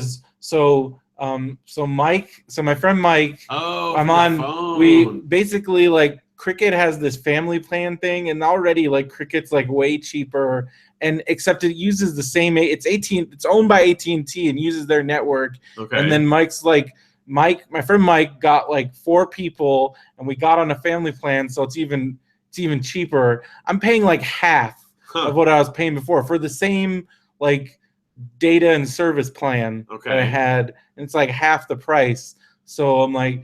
And Mike he's down at Biola for school, so he's staying in Buena Park. So he's like, if you can come out here, I'll get you your SIM card. And so I'm like, that's worth it, because again, all the money I'm saving. Right. And I'm not, and like it was late, so there was although I did hit a ton of traffic on the 91. Well, always, of course. Like going there, but on the way back, it was fine. Okay. It was just the westbound, they had it down to 2 lanes. I should have known better, but I didn't have my GPS because I didn't have my phone. And which was super weird, by the way. Was it Friday you texted? Or you Facebook messaged me. And I'm like, I don't have a phone. Yeah, I'm like, that was weird. Like, you can't text Brendo. Like, it felt good for a while. It felt good, like, not having a phone and not having to worry about anything related to that. I had my Wi-Fi so I could get on Facebook and stuff, but not having to deal with, like, voicemails or texts or any of it. It was kind of liberating. And then I came and we got the SIM card, but it wasn't working. So then on Monday morning, I get my SIM card working. I had to call Cricket, and they activated it over the phone. And then I get a voicemail, and it's from the insurance company. So earlier in the week, I had gotten a voicemail from the insurance company saying I was going to get $15,000. Like almost $1,600, right? It was like $15,500 or something. For my car, which that's more than I even paid for. But I just thought like, oh, this is like a settlement because like I'm gonna have to buy a new car and Because you got hit by a yeah, drunk and there was driver. it was completely their fault, and so I'm like, well, that's awesome. Like this is great. This is a good thing, and I was stoked because not only am I gonna get a good car, I'm gonna have some money left over that I can pay some bills. I'm gonna be traveling for like coming up soon, and Right. and that's gonna be covered because otherwise I don't think I'm gonna be able to like pay for plane tickets for Thanksgiving. Just I'm on a very fixed income Right. because while I do like this is what I try to explain to people when they're like, oh wow, you're making like yes, I make a good hourly wage, but because like I only get paid when I work at school, Right. and I'm not working like a little chunk of the year, and a lot of people get 2 jobs, but I make enough where I'm like I make enough to pay my bills. I have a little bit of money left over, and that's good enough for me. Right. Because I want to have that time off, and so I'm not making like the big bucks, and so again I'm on a very fixed income. Right. So this was like going to be a pretty big deal. That's like almost like a good chunk of like a salary, man, like just all in once. And I was excited and thinking like, man, this is an answer to some problems. And then so Monday, and then I get another voicemail on Monday when I get my voicemail working, and they're like, oh, we made a mistake. That wasn't your quote. I think they gave me somebody else's quote. See, I think they're playing shenanigans here. This is what Janelle and I think. But they're legally like there's no reason for them to give that much money. Yeah, because they know you can sue because you got hit But by a you drunk can- driver but that left the scene. Here's what I discovered. So here's the thing, and I don't know, maybe they redid because basically they're like you get $4,100 because that's what your car's worth. Okay. That's what it is. That's the true car value. Because that's what I thought I was going to get. That's what I was expecting. Right. And then I got that $15,000 offer, and I was like, holy crap. But then they're like, well, that was not your quote. That was a mistake. And they never gave it in writing or anything. But so you have but that word. doesn't, that's still not a contract. It's not It's a verbal anything. contract. It's not a verbal contract. That's It not even is. how verbal contracts work. That you haven't recorded. They said this is what you're going to get. That's not a verbal contract. That doesn't constitute what would be considered a verbal contract. I don't know. And if everything I've learned on Judge Judy is just falling apart here. Yes, because I found out like because I'm not injured, the only thing that they're legally obligated, and if it did go to court, they would legally be obligated to pay is the value of the car, and that's what they're offering. Yeah, but so, she should at least go to jail, and they know that. Well, that doesn't come into play, and when it comes to like a civil suit, like the only thing they're legally obligated for is the value of the car, and since that's what they're offering, this case wouldn't even make it to court. Yeah. And I would get what they're already offering me, so it's basically a waste of time. I mean, Janelle's, you guys' lawyer friend, basically was like, I could make some calls and maybe get him to up the offer a little bit, but like, I mean, they're offering you the value of the car, and that's what the car, and like, I don't know. So it was just really kind of a major bummer. Well, he's the man. Like, I would go with whatever he says because that's like his specialty. Well, I called a place and they said that too. So I mean, at least that place that I called wasn't super far off. Yeah. Because I'm also just weary of all that and because again, even if I want a civil, like even if I want a small claims court, I can only sue for the value of the car, which again they're already offering, and then you have to go through, like, I looked at the whole, like, getting a judgment, collecting on a judgment. You have to, like, pay all these fees and go to court and serve papers and all this stuff. And so it's just, like, I don't know. And I was just maybe you should just go on Judge Judy. No. That's a good one. Just so she'll yell at her. That's worth it. It's not worth it for me to not have a car until the time that... Because as soon as anything happened, they would be like, all right, we're not paying for the rental car anymore. But then I could be your witness, and I could talk to Judge Judy. But then I wouldn't. How would I get to work? How would I live? No, Judge Judy would take care of it all. I know you want to be on Judge Judy. Is there any way we can get this parlay this into an appearance on Judge Judy? No, unfortunately. Thought this was our end. So, I mean, that's what's going on with me, and it was just kind of like blah, and... So I'm still in the rental car. They extended it till Friday. Oh, and then they're like, well, somebody's going to call you to go over this paperwork. And they sent me the wrong paperwork. And I told them that. They're like, well, you have to tell that to the person that calls you because they're the paperwork person. Well, guess who hasn't called me yet? And they're like, well, they're backed up. And I'm like, so you're just going to keep extending the rental car forever? But I have to. And I don't know. It's just annoying. And I feel like this is just one stringing along as long as they can. And then I'm going to get this money that I'm either going to have to get another crappy car or going to have to do car payments. And I'm not looking forward to either one of those options. Because again, with the 15, I could have bought a really good used car, like a really good, like a car built within the last few years. Right. But I'm still, I don't know what I'm going to do. Well, I mean, the longer they extend the rental car, the less, I mean, that's good. The better that, it's better for you. I guess, but it's still looming over me. It is, but I'm gonna have to deal with like buying a car, which I'm not looking forward to. It's not fantastic. Because I'm at a disadvantage because I need a car immediately, and they know that, and they know I'm gonna get saddled with some thing that I don't know. We need a listener that is like really good at buying used cars and can help you like negotiate. But I also don't. I don't know. Everybody's got their own ideas and advice, and I don't want that either. No, I just need someone to go with you. Like, that's terrifying because I can't do it. Well, I'm going to the bank. I'm not actually going to a car dealership, that's good. And that's a lot better. That's good. And like, because the credit union, they can, but it's still like, because I mean, like that's just terrifying, and I have no knowledge of cars whatsoever. Yeah, that's the worst. It's all the worst, and I'm just very like. I don't want to do anything. I didn't watch wrestling yesterday, and I watched it today, but I just wasn't into it. Your heart wasn't in it? Wasn't. I'll do it, but my heart won't be in it. My heart's not in anything. I went to work today and just felt blah all day. Well, tell us about the books you read that were not blah. Well, I finished 2 Scott Pilgrim books. Scott Pilgrim Gets It Together, which is the 4th book, and Scott Pilgrim versus the Universe, which is the 5th book. And right now I'm almost done with Scott Pilgrim's Finest Hour, which is the 6th book. So the last one? The last book, which actually was finished around the same time the movie came out. Okay. And so they had to release it. I think they released it like right before because otherwise the diehard Scott Pilgrim fans weren't even going to watch the movie because it would have spoiled the book. First, right. Except I think there's some differences between the movie and the book a little bit. Well, as there usually is. But it's really good, and the Scott Pilgrim books are great, and I love that they're really funny, and the artwork is amazing, and just the whole vibe of it, and the music.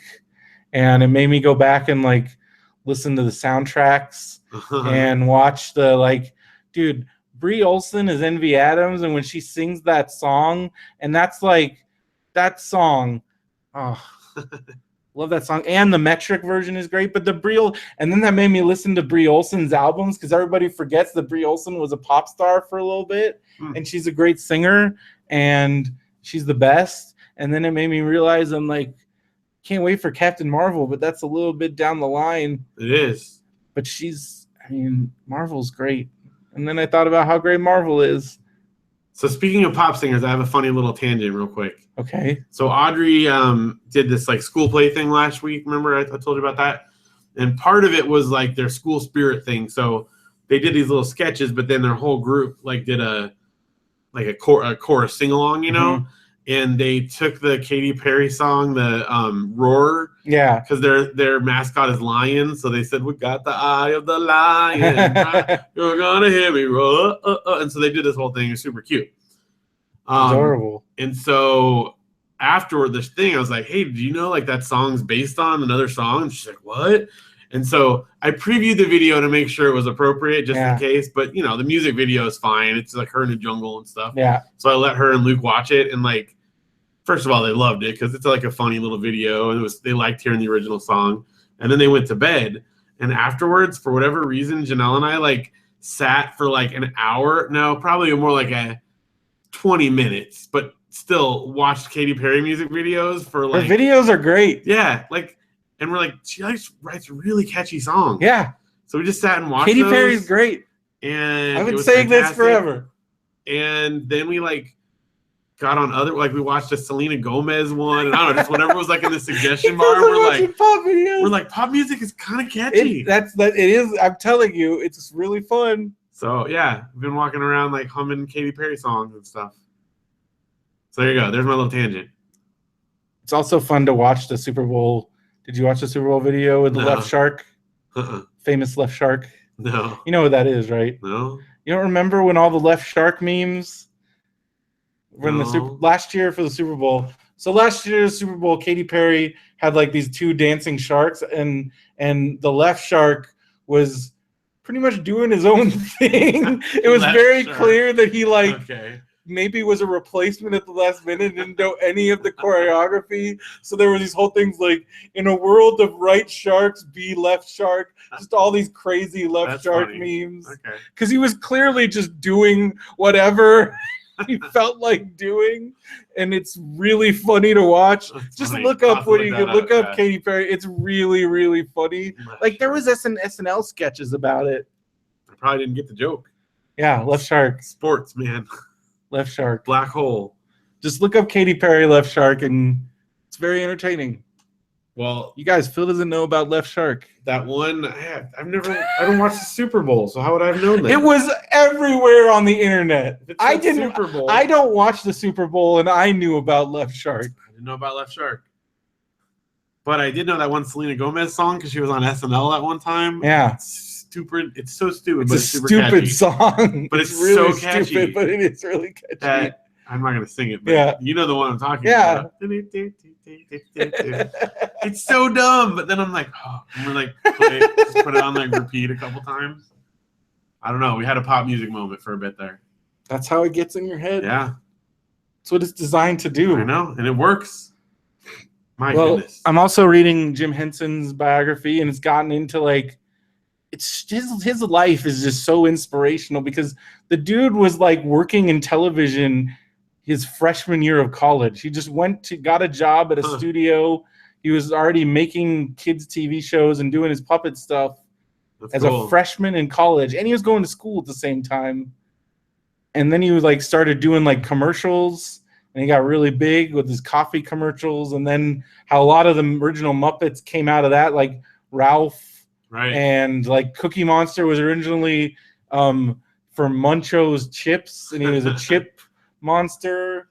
And Kermit was like, before he was even a frog, he was on he had a show called Sam and Friends, and that's where some of them came from. And like, so like Kermit and Yorick were like one of the first guys. Have you gotten to like the SNL stuff yet? Not yet, but we're at like. They just talked about like the Ed Sullivan like Phenomena, and all that stuff, and like all the talks because it talked about how like he met the whole like how Frank Oz, because then Frank Oz came in straight out of high school, like because he would go to the puppeteer convention and he met Frank because Frank Oz's parents were like well respected puppeteers, and so they really liked Jim Henson, and then like he saw a lot of potential in Frank.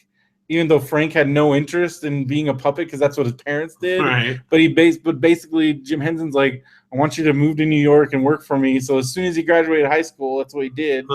And he like moved to New York as an 18-year-old. And then so right now, like Sesame Street, they talk about that and like about how he was super genius from the beginning and maintained ownership of everything. And like even like in his commercial contracts, like that's how he kept all the Muppets. Because he's like, I own all of this. And even with like Children's Television Workshop, like that was what funded the Muppets, and anything wouldn't have happened because at a certain point he stopped doing commercials because he was so busy with Sesame Street. Right. And because it was starting to blur the lines where some of those Muppets on Sesame Street, he didn't want to like these children's characters to like be seen as like corporate shills, so he really cut down on like commercials he was doing. But because of that, they lost most of their revenue stream for the studio because they weren't really making a profit making Sesame Street. But then their agent was like, all right, I know you guys don't want to do this, but there is a way to do this right. We're going to merchandise the heck out of this and everybody's going to get rich. And that's exactly what happened because him and Children's Television Workshop basically split all the profits from things that use the Muppets. And like, for instance, Monster at the end of this book, in its first year, sold 2 million copies. I think I had like 3. Everybody had that book. Yeah. Like 2 million in its first year. And then like Rubber Ducky and like the records and like all the music CDs and all that stuff. Like they just, so like that funded everything that they did. That's where so without Sesame Street, like none of his other projects, we would have had anything. Like, and then hearing about so far the 2 things that like didn't happen that almost, that kind of happened. Did you know that Jim Henson in the late 50s made a Wizard of Id pilot? No, really? And nobody wanted to do anything with it. So that's out there. That exists. Okay. A Jim Henson puppet Wizard of Id pilot. He also, the other thing that is not out there, it's got it out there. Somebody has it. Okay. Maurice Sendak wrote 2 shorts for Sesame Street that Jim Henson animated. Okay. And the Children's Television Workshop censors were like, we can't air these. What were they? One of them was cut because it had wine in it, and one of them was cut because it had cannons. But that's basically nobody knows. No one knows what else. What else? Yeah. Wow. But can you imagine Jim Henson and Maurice Sendak collaborating together? Oh my gosh. Yeah. I would love to see that, like Where the Wild Things Are with them making Oh my gosh. I like the one that we got, but Could you even imagine? No. That's beautiful. But so at least knowing that at some point they did, that's like when you found out that like Dali and Disney worked together. Like this dream Roald team Dahl and Disney also worked together. Yeah. And so when you find out about stuff like that at least like the world is like that those creative minds did somehow gravitate to each other. It makes you feel better. But like just hearing Jim Henson's drive and everything, it's just very inspiring. But also he had this definite like awareness of his own mortality because his brother, he had an older brother who died he actually is really sad. It was I think the Korean War, but it wasn't even like he died and they were like on base and like he died in a car crash. Oh man. And like he was a pilot. And so like, and it like kind of like his mom was never the same after that. And it wasn't that he like was a sad person after that, but he definitely had an awareness that like, because his first short that he made was like about time and then you think about some of his other work and there's this theme in his work that like, we have a limited amount of time. And like he had a very definite awareness of his own mortality and it kind of gave him this drive for the rest of his life. It was like, he always, and then they also talked about the history. Have you heard about this? Because I found out about it because actually Matt Cohen interviewed Bobby Moynihan for an episode of Bagged and Boarded, and Bobby Moynihan talked about this. It's actually, I guess at the time it was Bobby Moynihan's office on SNL, but back there's a closet I do know with the pipes. Yeah. And so they go into detail about the history. Where have I seen it? Because I've seen. I think there's video and pictures. It's very famous. But basically what happened was because that used to be where the Jack Parr show was taped, and they switched. So and Jim Henson and like they would get the whole Muppet troupe, because they appeared on there quite a bit, would get there, and they ended up pushing back when they were going to tape. So they ended up being there for like 12 hours. So they're just all in this like dressing room, and they got so bored, and they had all their paints and all their gear, all their stuff, and they painted all these monsters and put like there's like cloth. They turned these pipes into like Muppets. Yeah. And it's still there because Bobby Moynihan, like he showed a picture, like it's like, yeah, that's in my office. There's somewhere I saw like an interview like where they go in that wasn't it on the James Franco thing? Yeah. Where he goes in there and they actually like check the it Muppet out. pipes. Yeah. Super cool. So it was cool hearing the origin of the Muppet pipes because they basically were just stuck there for a whole day because and they did their thing. They did their things because they were bored. That's rad. But then by the time they even were finished, people were coming up. They wanted to see it. So like I guess even Jack Parr found out and brought the camera crew up there to show it on the show. That's awesome. So it became like this, like, so even even when they turned it into an office and when they threw all that, they preserved, because it was like basically like this like piece of art. It's like a Banksy or something, Right. So they've managed to preserve it. That's really cool.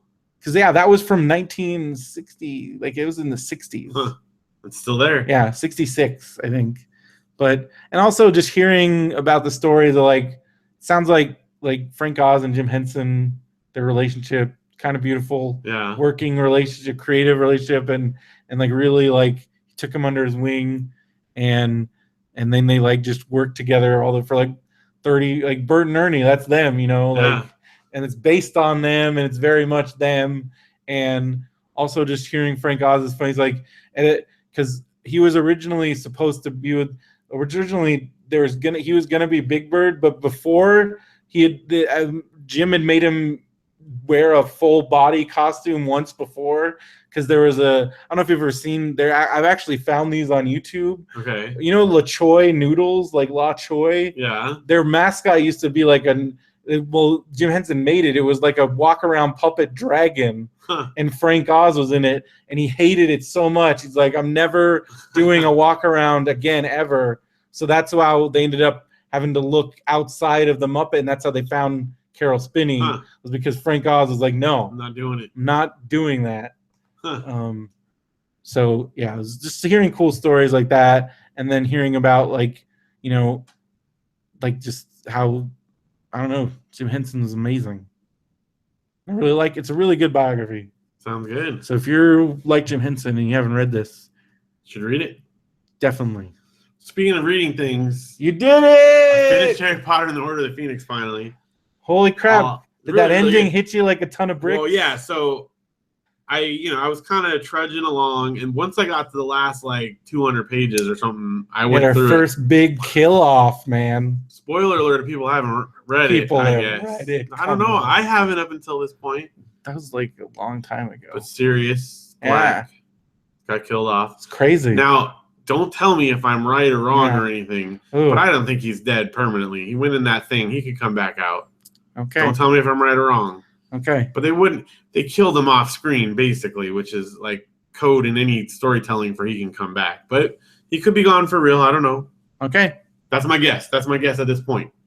I think he might be coming back. It's crazy, some form. Right? But yeah, on that whole last bit, like all that scene in Dumbledore's office afterwards when he's like telling him all the stuff, like it was very emotional. Intense. It was very like, and seeing like Harry go through all that, and then like him finally, like when he gets that glimpse back into Snape and his dad, and like how his dad treated Snape, and I still am waiting for him to like go up and tell him like, I'm sorry my dad treated you that way. And I don't know if that's coming ever, but I hope it does, because I think he owes him that, like, because he's always like hated him, and even though Snape has always hated him too, he's always had his back. It's interesting.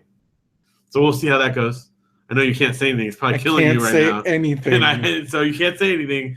But you need to read the next one like immediately. It's well, yeah. I mean, it was the last. I would say the last like third of this book. Like I just flew through it. And it was this one really kind of puts in. We're now in motion for like it doesn't stop after this, basically.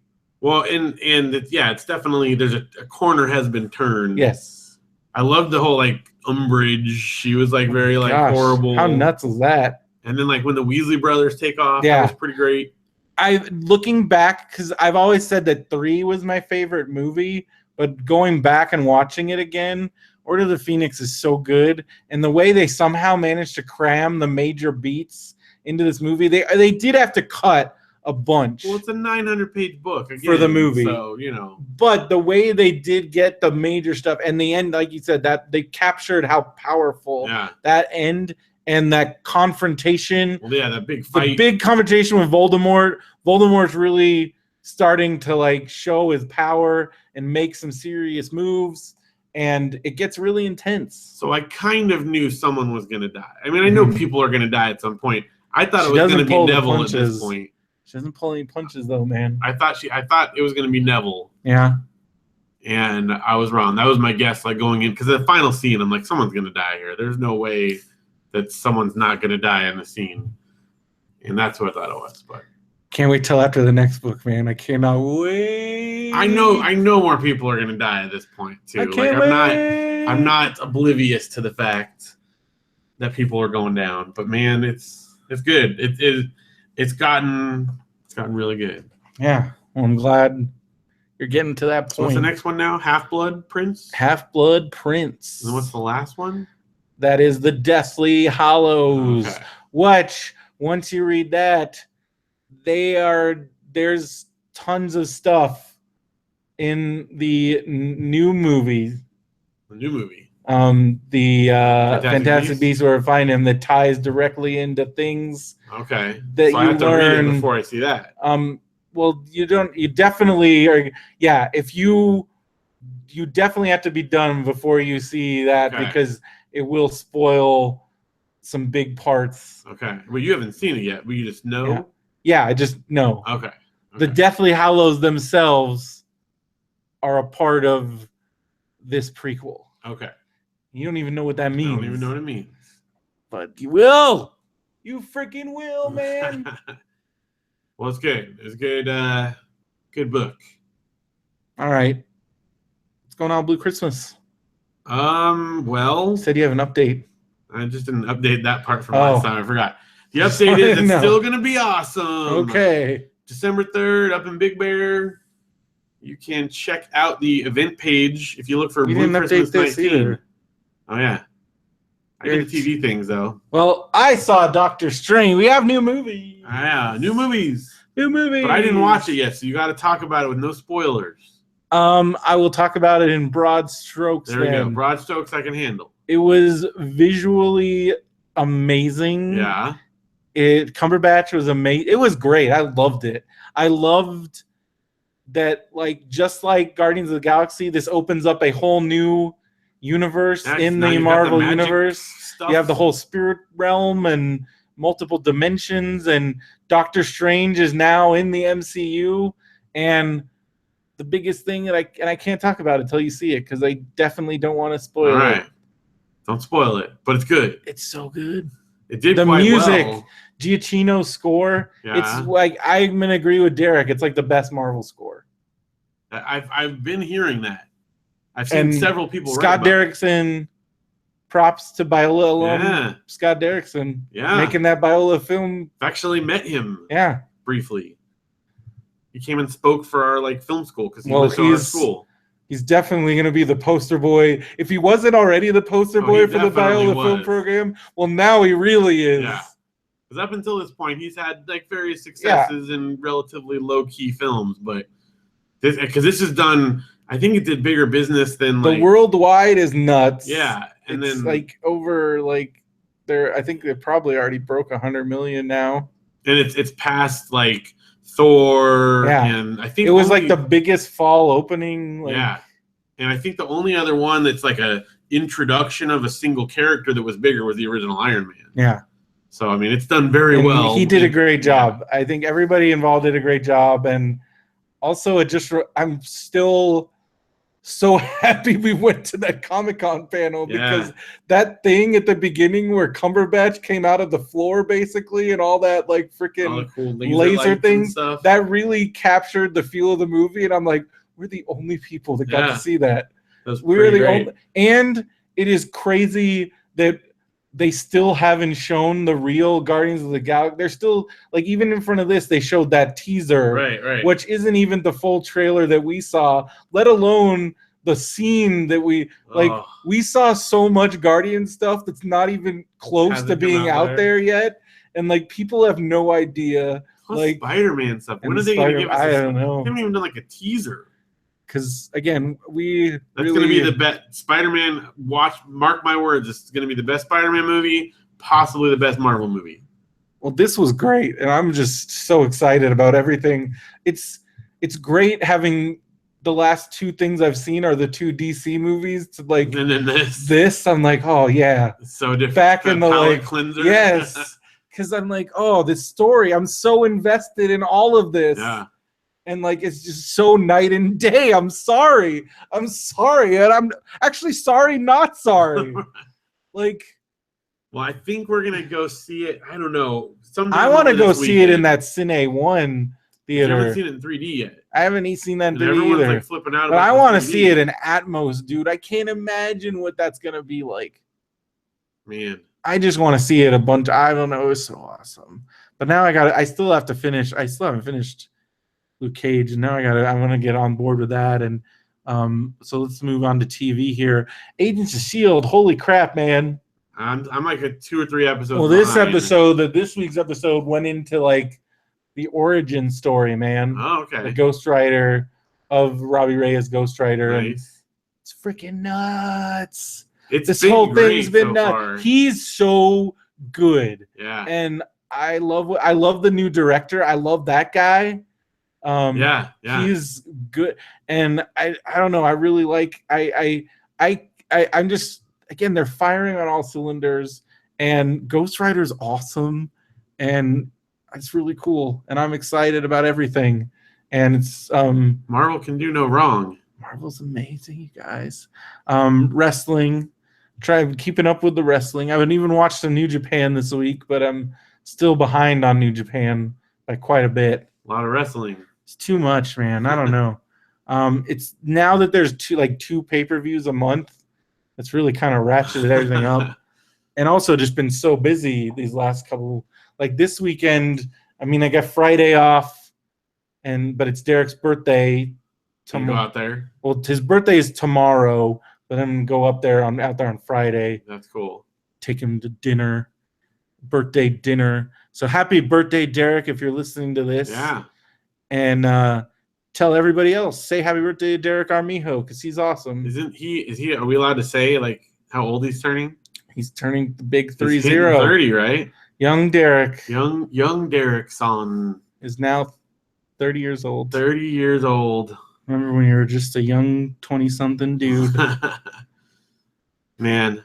But man, it's funny 30. because I had known Derek a little bit before Smod Castle, like just in passing. And I remember one time he came to our table at one of the first early times that we met. Was he came to our table at a Shrine show. Yeah.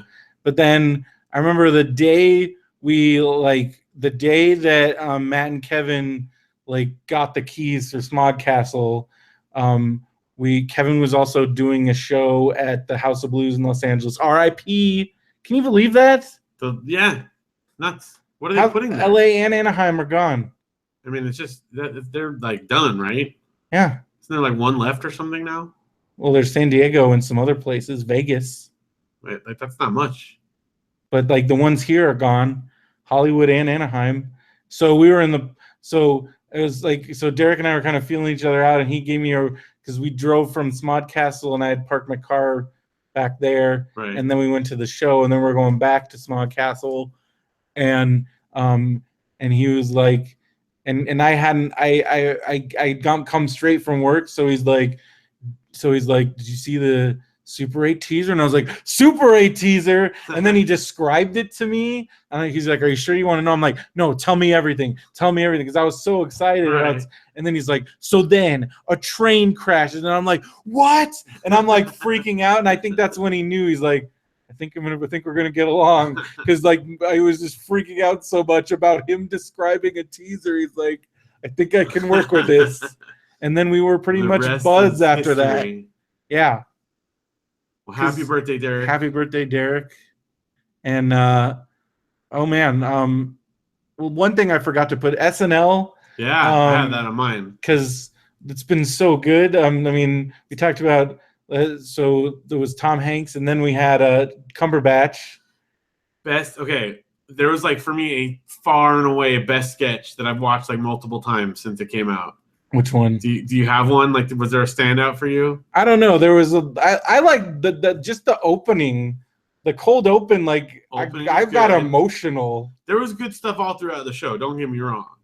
And the commercial about the backwards toilet was like super hilarious. That was really funny. That was like one of the best. Well, it was also like a perfect parody of the old Macintosh. Yeah. Mac commercial.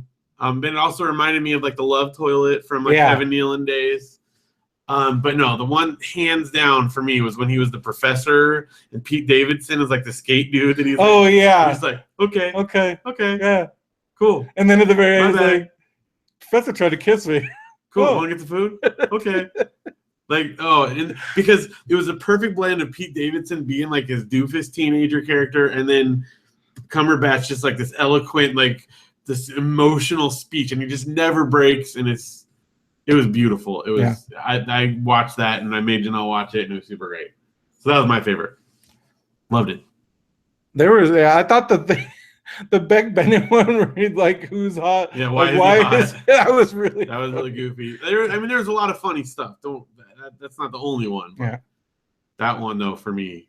And then having like Dana Carvey. Yeah, church lady. Like having Dana Carvey, Bill Murray. Like I tuned out to that Bill Murray. There's still Bill thing. Murray. Yeah. They're singing. Click past that part. Oh man. I saw him. Good for him. I'm glad he's happy.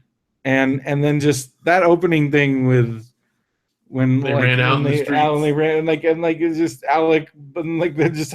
I'm tired of this. Yeah. Yeah, that was really good. Really great.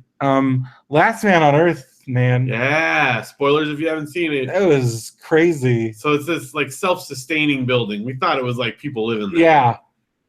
But then you like there was some emotional stuff, yeah, but also Melissa, some really like, funny. totally Melissa has rails, gone nuts, and now she wants to have a baby, Yeah. and she's crazy. And oh my gosh, Lewis is super funny. Like I love his character. Is really funny. I just love the whole thing, like when they found the frozen pizza, the frozen pizza song. Yeah, and then them eating it, like actually. Oh man.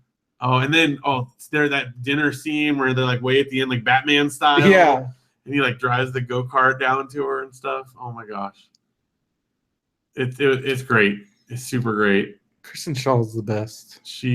But everybody on that show is just, it's perfect. I already talked about Agents of S.H.I.E.L.D. Bob's Burgers. I didn't watch the new one. Oh, dude. It's called They Sell Horses, Don't They?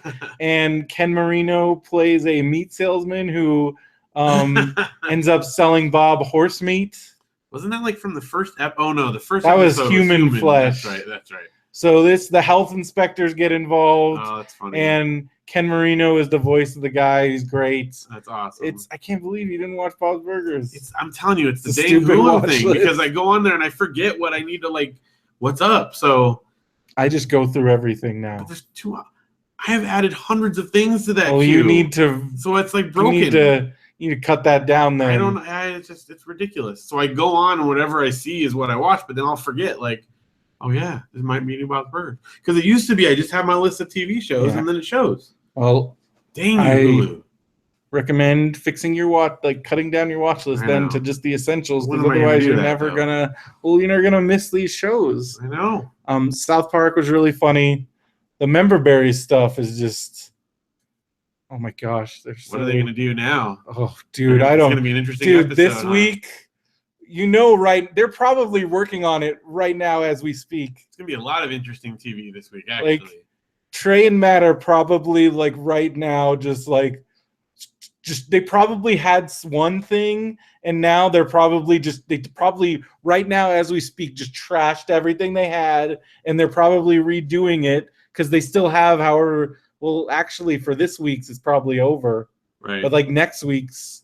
Because I don't know, when does South Park on? I think it's on tomorrow. Oh, it's probably, they probably did a couple last minute changes. They're scrambling. Yeah. They're running around. Because, and like, think about SNL. They thought this week was going to be a victory lap. It's going to be an interesting What episode. is SNL going to be like this week? I don't know. Oh my gosh. With Dave Chappelle of all things. Oh yeah, that's right. Dave Chappelle is hosting SNL. That's going to be, I'm telling you, we need to watch it. It's going to be one. You're going to want to watch it live because something, stuff's going to happen. Yeah. Oh yeah. If ever a show had potential to have something go down, this is going to be it. Because also Tribe Called Quest is there. Like, it's going to be crazy. Yeah. And this is probably going to be the last time that Tribe Called Quest ever play live because one of the main guys died this year. So this is like one of their last. They had one more album with him, and then they're this is it for them. Huh. And man, I don't know, man. Total Bellas, but if you want to hear talk about that, that's on MBWS. But Total Bellas is this week is the last episode, so it was a short run, and then we're getting Total Divas. What was the other one called? There's Total Bellas and Total Divas. Wasn't Total Divas already on? Well, the next season of Total Divas is starting. I thought you were saying like there's a new show. No. Okay. Total Divas starts up again. Okay. And I'm very excited about that.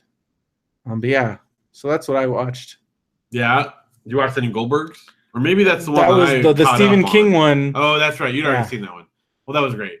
So funny. It was super funny. It was like a perfect Misery parody too. Like down to like some of the exact shots. Right. And like with like I know this picture frame and like it's her, the like, cube. And then when he's like, please don't, just like hobble you. I'm making pumpkin pie.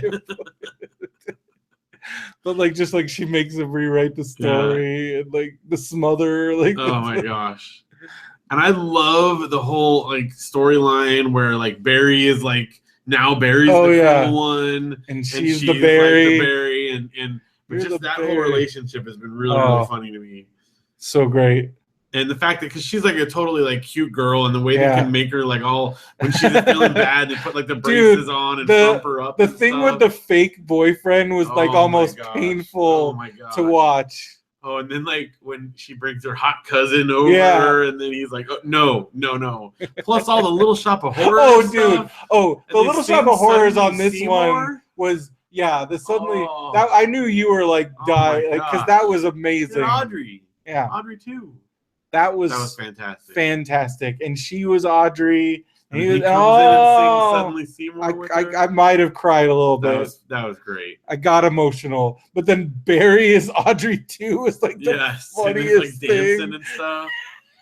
Plus, that was one of like my favorite ever, like the end things, where it shows this like real video of him like doing the Stephen King stuff. The Stephen King thing is so goofy. It was really, really funny. I just love that he really did do all that stuff. Yeah. Like he really is great. Oh, okay. And my one other thing I want to bring up about the Goldbergs, which we haven't talked about, but they've been so funny about the Adam F. Goldberg like running gag. Because that's a real thing, right? Him and Adam Goldberg. Because apparently Adam Goldberg is like really upset about it. Right, and it's like, and so the jokes they have made have been like. But so knowing funny. Adam Goldberg, I also think it might be a thing that he's doing. What do you mean? Because he's a very like comedic guy. I think because supposedly because you can go back, like they had this whole Twitter thing. The comedian, yeah, it's very possible. But it does seem like he might. But there is a possibility that he might be really upset. He might be, or it's just. But every time he's on but he does a lot. Like every time he's on, because he's on Harmontown a lot, and I'm like, I think this is just who he is, and I think it's like a thing that he's doing. But this one, his writing name, his pen name was Adam F. Goldberg. I love how he's always like, because I have to be very specific, because there's an Adam E. Goldberg, and he is not happy. He's not happy about it. But it's funny that's an actual ongoing thing that's still going on with the other Adam Goldberg. Very, very good. Very clever. Well, because when I first heard about the Goldbergs, I thought this was Adam. Guy, I thought it was him. I mean, because it's he was famous. Yeah. So I'm like, oh, Adam Goldberg doing a show. That's cool. Adam F. Goldberg. Yeah.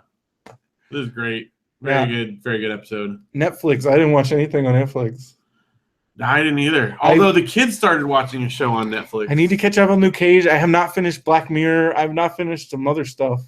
The kids started watching the Skylander show. Ooh. Because they have like an original Skylander show. It's actually like really well written. It's really funny. Those Netflix shows are good. That's the thing. Have you watched Voltron yet? It's actually really good. You should watch Voltron with them. I think they would really like it. I'm just saying, like, I did not expect a TV show based on like a video game that's based on like live action toys would be it's like Norm Macdonald is like one of the main henchmen, and then the guy that was Invader Zim, like his voice, they're like the two bad guys. And they're really funny, and it's really like clever. That sounds great. It's crazy that I'm even saying that, but it's kind of a fun show. Skylanders on Netflix. Who knew? That's exciting. I'm telling you, Netflix batting 1,000. Plus, they have the toys, so they're all excited. Well, they have a lot of those. Yes, they have them all. Maybe not all, but they got a lot. Isn't there Nintendo characters in the new one? Yeah. Because they like finally have merged amiibos. with amiibos. Well, so like there's a little dial at the bottom, and you click it one way to make it work on the Skylanders one. You click it the that other way was to a make pretty it. genius move Oh, on yeah. Nintendo's part. Absolutely, because they have versions on all the other ones, but that's the only one that has the amiibos. Yeah. So, and the Nintendo characters. Speaking of amiibos, I need to get the amiibo thing for the Animal Crossing, yeah. 3DS. Oh, dude, it's been great. So they did announce that the new 3DS, they have a limited edition Saw one that. on Black $100. Friday, but I have the regular size. It's too small for me, like because I have big hands, and like Yeah. Jordan Scott said the same thing because I'm like, oh, you got the Excel? He's like, yeah, I had to, and the Excel new 3DS not cheap. No. Now, I'm tempted. But the new 3DS, because that 3D tracking, Oh, it's fantastic. it's amazing. I can 100%, and having the extra nub, like Yeah. that nub, like that's, and also just the, I don't know, it's just, and the design on them is really cool. Plus, it's got the built-in amiibo reader, Yeah. NFC thing. So it's tempting because, I've had issues with mine, and if mine does kick the bucket, it would be nice to have one to fall back on, but It's only $100. I just don't know if I could do that. I don't know if I could Switch over, you'd lose all your stuff. Well, because basically I could transfer all the software, but all the Don't you lose your tags? Because wasn't that? I think that's the big reason I ended up not doing the new, because I'm like, I don't Yeah. want to lose my. All That's years of work. I know. That's more work than any video game I've ever played. Yeah, I mean, and I can look back, and it goes all the way back to launch day. Yeah. So I don't know. I don't know if I could do that. Man. But then again, if it kicks the bucket entirely, I got nothing. So And you got nothing. What would you I do? don't know. Tempted. And you got your phone. But Well, yeah, but that's going to keep me busy for what, minutes? you got Pokemon Shuffle on there. I know, and that's great. And then I'm done. And then what? Yeah. I don't know. Well, Josh definitely is back on the 3DS because they got his new P-Cross game. Yeah, That's pretty much all he's been doing from what it sounds like. it's good. Glad to hear him back on the Nintendo. Yeah. You've been playing something on Nintendo. Oh yeah, I got Splatoon in my on GameFly. The first copy they sent me didn't work, That's a bummer. Scratch. so I think so. It was the first time it said it came up like a question mark. Huh. And it said unreadable, and I was like, dang. So I tried all the tricks, Nothing. So then they sent me another one, and I'm level 4. It's really fun, right? It's really fun. Have you played online at all? Yeah. Okay.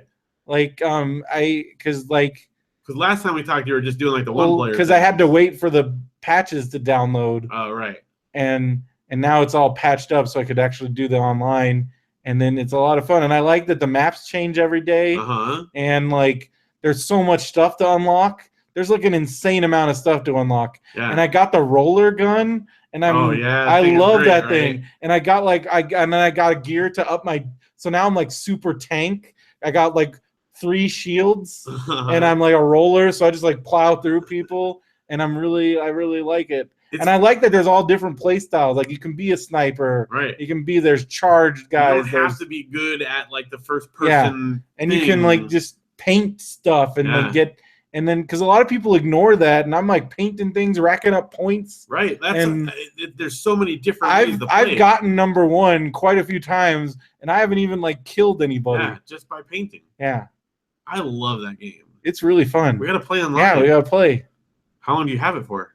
Well, I have it as long as I want, but I'm paying monthly for it. Okay. I definitely want to buy it. It's just, it's the one Nintendo Wii U games, because you can get PS4 stuff, most of even new stuff, after you have it for a little bit, they'll offer you can buy it from GameFly, Right. and they're I got Doom for $12. Okay. But the Wii U games, there's even used Splatoon's $45 because they don't go down in price. Right, they're first party ones, unless they do the selects, which are only a certain number. So I might be trying to get Splatoon on Black Friday. Yeah, because I really want to buy it. It's so fun. Because if I don't buy it, I'm gonna keep it checked out forever, and then you're just gonna pay a lot for it, right? Because what is GameFly every month? It's $15. So yeah, although I threatened to quit this month, so then they cut me a deal where it's half price. So this month it was $8. Okay, still. I might just keep threatening to quit until they stop giving me a discount. And it's $1 this month. Yeah, I want to see how far I can get that going. That's funny. But then but then the more you stay on GameFly, they keep giving you like gift certificates every month. So you'll get like a $5 off, then you get a $10 off. And so like you can get game because like again, like I got Doom for like $12. That's a good deal. It's a good way to do it. And like Doom is awesome. They just added a whole new bunch of free. They added a whole new game mode. I mean, there's DLC, but they also keep adding. They added a whole new game mode for free. That's cool. And like Doom is awesome. I haven't had any because I need to remind you there's a new WWE game out. Yeah, you got that I've been trying. Well, I've been trying to, but one, it's weird. I've been playing the career mode quite a bit, and I've barely like. It's really hard, like to do it. Like I'm not advancing. I keep going on cold streaks and losing popularity, and I'm still at the bottom of the rankings. And I don't know. It's weird. And they've already had to do some major patches, but that's pretty normal for WWE games. But I just being able to the actual recreate like the feel of the matches, it's the best it's ever been. Okay. Like the pacing and the controls and the moves and stuff, the look of it, like it's really great. But there's parts of it that I'm like, it's frustrating. There's also no story mode like this year. That's surprising. Yeah, but they were trying to focus on the other stuff like the career and the universe mode, but there's no just like story. And a lot of times, a lot of the things that people are complaining about is back in the day, like in the early 2000s, they would have these season modes where it would be a totally unique story that they made just for the game, like all these crazy branching stories. Right. And like they haven't done that in quite some time. And I would like to see another one of those. Like the best ones that have the craziest stories are the 2 GameCube games, which they're really expensive. Otherwise, I would have had them already. I never got to play them, but just reading the story, they wrote like WWE writers wrote a totally new. That would have been too crazy for them to do on TV, but they did it in this game, and it just sounds nuts. So like I kind of want to get those GameCube games, but they're not cheap. They're one of the more expensive GameCube games. You can play it on your Wii, though. Day of Reckoning. Well, I could also play it on my GameCube. Oh, that's true. I don't have a Wii anymore. Oh, man. I have a GameCube. Sold my Wii. Because I had a GameCube, and I knew that the Wii games I could play on the Wii U. That's true, I suppose. So we've been playing a cool game on our Wii U.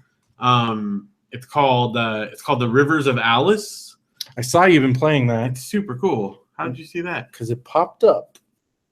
I was on the Wii U. Oh, yeah. Because I wanted to see, what's he doing? Yeah, it's super cool. I believe it's probably on Steam or other things like that. See, here's the problem about Wii U's online. Unlike I hope they fix this with the Switch. Okay.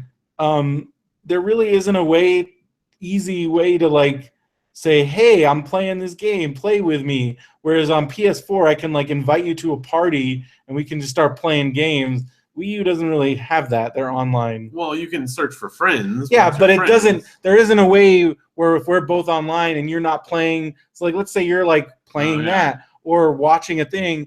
I can't be, hey, Phil, within the game. I can't. Whereas with PS4 and Xbox, if I see Josh is online, maybe he's watching Netflix, and I'm like, I want to play something with Josh. I can be like, Josh, join my party. Now we're gonna play. That doesn't, and that's what needs to happen for Nintendo's online to really be a true fun. We'll I really hope it is. I wouldn't be surprised. I really want that because then that would be awesome. Like again, like if I see, Phil's on there and we can both, I'm like, and then I can just pop up thing, hey Phil, let's play this, and you're like, okay, and then we can play. I'll do it. Instead of like now I have to call you, hey, dude. It's a minor inconvenience. It's a pretty, but that's a big feature of online. All right. Well, anyway, Rivers of Alice, super cool. Is it what kind of game? It's like a point and click adventure type thing. Cool. Janelle called it. What did she say? She said it was like an Etsy video game. Is what she said, because it's all hand drawn with like little like acousticy like pretty music and stuff. It's really cool, and the kids and I have been playing that, so it's great. It's on. I mean, I want to say Steam or other things like that, because the Wii U version is like the definitive edition or extended edition. So it's somewhere else that was on the like regular edition. So gotcha. I recommend it. All right. Well, on that note, it's time. It's time. It's time. It's is. Marmaduke time. All right. Let's see. Oh, yes. That's right. Last time. Okay. So Last week was we really like Yeah, Marmaduke Marmaduke got carried down the stairs by a bunch on the of back dogs. of the dogs. Yeah. Yeah. Real weird. Okay. Let's see what we got this week. What's going on in Marmaduke? So Dot is sitting here on the chair and she's reading a newspaper. Oh no, it looks like a cookbook. She says, this looks like a good cookie recipe. Marmaduke's very interested, looking over her shoulder here. Now it shows her in the kitchen. She's mixing up some cookies, and Marmaduke's in there, but he swings his head around because he hears a ding and then dong. He woof. He's barking at it, and she looks up from the mixing bowl. Somebody's at the door, obviously. So she yells out, "I'm coming!" Meanwhile, off screen, Marmaduke is yelling, "Woof, woof, woof." So he's at the door, very excited for whoever's there. Now the next panel, the door is open. Marmaduke's halfway outside barking, "Woof, woof, woof, woof, woof." And Dot says, "Marmaduke, from now on, I'll answer the door." And then the last panel, it shows a dead lady laying on the front porch. Yeah. That lady's dead. Like sprawled out with her head. I mean, And like, Dot says understand, Dot says, and she's "Understand." pointing. She's jabbing her finger at him. like, how could you have killed this lady? Marmaduke killed a woman. I mean, that looks like a dead person, right? Yeah, she's definitely on the She's ground, sprawled out, eyes closed. Her arms- hands are yeah, in the air. She's hair all splayed. like askew. So Marmaduke murdered somebody, Yeah. and Dot's like, "Bad Marmaduke." Next time, I'll answer the door. Now we have to get rid of this body. What are we gonna do? Bury it in the backyard? We'll bury it with your bones. Go bury it. Maybe they make Marmaduke. Marmaduke's like their. He Marmaduke's their murder. He covers up their murders. He buries them. Man, Maybe Dot intentionally let him open the door. Maybe that was somebody she needed to rub out. she knew. Also, I love. Okay, if you look at like the stream of consciousness here, that it starts out with her reading a recipe, which has what's the point? Like the so joke. weird. If the joke is that This when the could door- have been anything, but Right. he came up with this. This needed to be 3 panels because the joke is he runs to the door and the lady falls over, presumably This is dead. all filler. The rest of it is just, well, I gotta have 6 panels, so I guess she's gonna make cookies. She's Sure. making cookies, and I stretched it out. She stretched out the ding dong of the doorbell across two panels of ding He and then stretched dong. that into 2 panels. This Doesn't is, need to be 2 panels. This is 3 panels. This is a 3-panel comic stretched out to 6 panels, easy. He's kind of smart. Yeah. I mean, really, there's absolutely no need for the recipe stuff. Also, this is not a joke. No, next This time. is just Marmaduke killed a lady, and Dot's I mean, even like, if you're assuming that she's just unconscious down there, it's still like he ran to the door and scared this her. panel somehow he's like either What is he doing there? is he biting her? Is he somehow she's He's on the sucking her ground? soul out Maybe that is what is happening. because it's wolf. Did he grow at all? A little bit. I mean, he is I almost know. as tall as Dot here. Well, but see, he shrunk from the first panel. Like Here he's huge, taller than Dot, and then the next one he's like still really big, but not quite as big. but this one he's back to big. He's Is giant big. when he gets His excited. head is again. as big as Dot's like body. But then when she talks down to him at the end, he's like shrunk down to the smallest yet. Man, I don't know. Also, he only has 1 leg in this panel. You'll notice yeah. there's no second leg. Well, that's he's in kill mode. So he like sucks. He loses a leg at I that don't point. know. It's hidden behind his other leg. Exactly. There's no overlap whatsoever. He has perfectly aligned legs. That's amazing. It's amazing how symmetrical he is. I just can't. I mean, He definitely swallowed that woman's soul. he murdered her in one way or another. That's for sure. At the very least, he scared her to death. And also, let's not forget this. He unlocked and opened the door. That is true. I mean, I love that we it's didn't just even address casually. Yeah. that. Yeah, the door was locked. The lady rang the doorbell, and he went and unlocked the door and opened it because Dot's running to it, and the door is already open, and he's halfway out. He barking. did that. The dog went and unlocked the door and opened it. So, I mean, Marmaduke's a person. So whatever form Marmaduke is in here is his opening door form. Maybe that's what immediately scared her to death. Because once, as we've already established, human beings cannot see Marmaduke's true form. Right. So she did. And that's why we're only seeing 1 leg here. Is he's like mid-transformation. She saw, She saw whatever it really was. which, because we've already established, you can't. Yeah. But Dot's not happy about it. Well, we already know that Dot knows. Right. So she's like, look, And now also, we gotta clean this up. Dot again. and Marmaduke have something going on. Yeah, because where's Phil? what's going on here? They're hanging out in the kitchen. Very odd. She's making him cookies. But they have like an understanding together. Oh, like, yeah. Whereas Phil's just straight up trying to murder him. Dot's like, okay, now you got. Dot knows what's going on. Yeah. This is a deep one, man. This is crazy. I can't. I mean, I didn't expect based on the let's cook these cookies too. There's a dead lady here now. Because that's not. I mean, if she is just unconscious, she is fully sprawled out. Well, he definitely. That's what I'm saying. At the very least, he sucked her soul from her body. Yeah, like there. That's. And now she's just a husk. Plus, if you look real closely, she's existing on two planes simultaneously. She's laying outside, but her fingers are inside the door here. Yeah, I don't know what's happening. She does no longer exist on a two-dimensional She's in the plane. ghost dimension. Yeah, like she's coming through the door. You can see because you can see her fingers through the door. Either that or they're extending through it. Like she doesn't exist. She's a ghost. She's in the ghost dimension. That's crazy. Brad Anderson, you're a genius. Man. I can't wait till we get our brick. I want that sample brick, if nothing else. I want to hold it and see it. And then I want Paul Anderson to be like, call us and be like, what's your guys' deal? What's this embrace? And then we're like, Paul Anderson, we've been waiting for this call. Thank you. We should have put a phone number on there. Like, hey, Paul, he can go to our website. Yeah. We should just put it, Paul, please contact us. Yeah. Only Paul, though. I should have put that in the notes. There's a spot for notes underneath. I should have put, please, hey, have Paul give us a call. We have Paul Anderson call us. Because we got to chat. Have a lot of questions. Yeah, so many questions. Marmaduke murdered people, right? I mean, he just did. Pretty clear that's what happened. Man. Well, there you go. And that's going to do it for this week. Yeah. On that note. On Marmaduke's murder note. Try to stay strong, everybody. Yeah. Marmaduke's out there. Marmaduke is out there, and he'll swallow your soul. Be vigilant. If you see any Great Danes wandering around, steer clear. Don't accept their bones. Definitely don't accept their bones. No, never do that. And definitely don't ring the doorbell of a house occupied by a soul-sucking dog, because he will suck your soul. Yeah. And then force you to feed him and pretend that you're super happy about it. Well, Phil, where can they find us? RadioBrendo.com is your BenviewNetwork.com. That's right. We're at BrendoMan on Twitter and Instagram. And find us on Facebook. Join our Facebook Tumblr, group. All those Facebook things. group. Stumble upon us. Why do you keep pushing that? I don't know. I feel like someone needs to do paradise that. now. But maybe there's someone out there that's like still clinging on to that and they haven't found us yet. I think they found us because they're listening to it. But maybe a listener who is on Stumble Upon could share it with someone else who isn't into us yet. Yeah.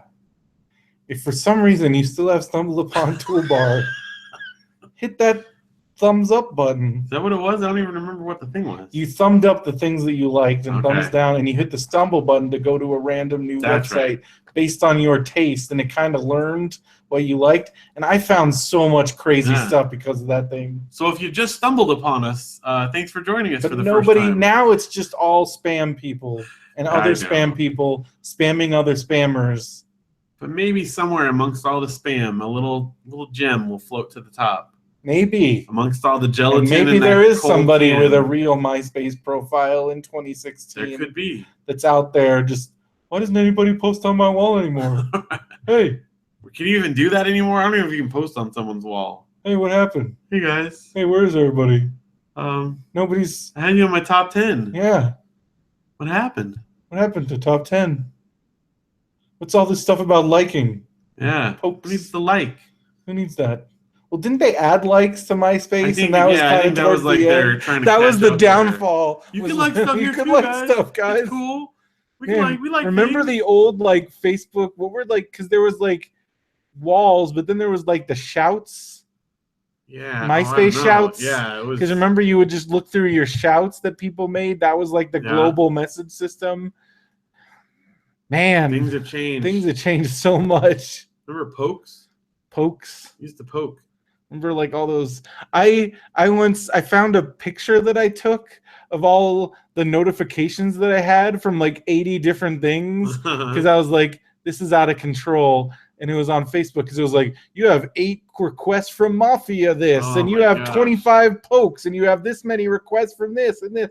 When they finally figured out how to separate all that, Yeah. because I'm just like, this has to stop. And it was like just this wall of like notifications from 8 million things, because everybody was like, oh, there's a new Facebook app, I'm just gonna go on this and then spam everybody. And then like that was just the worst. all the crazy, you were pirate, zombie, pirate, passion, vampire game. Like all the different stupid Facebook games. Still get invites from some people sometimes. And I just want to go on record right now. I'm not going to play those games, so don't. I don't bother. even think they know that they're doing it, I though. don't think That's they the do thing. either. There's this one, like some messenger service that somebody on my Facebook list uses that constantly sends requests, even when I tell the app not to send requests. So I don't know how they're getting. And I'm just like, and then I wanted to message this person, like, why are you even using this weird app? And I don't even think they know what they're doing. Probably because it's like, so and so has added you to their address book, and it does it like every day. And I'm like, what is this thing? And like, and Stop it. I mean, maybe I could unfriend this person, but I don't want to do that. Seems like a sad reason to do so. There's But plenty of other good reasons. People have to have told her, like, hey, maybe you need to be the one. I don't want to be the one. You gotta break it.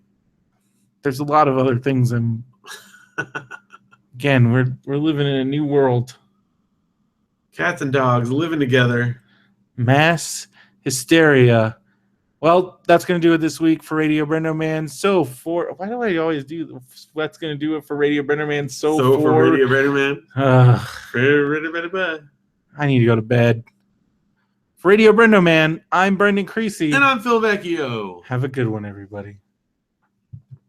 What do we call either of those episodes? I'll figure it out. Yeah, any good things? Marmaduke's a murderer.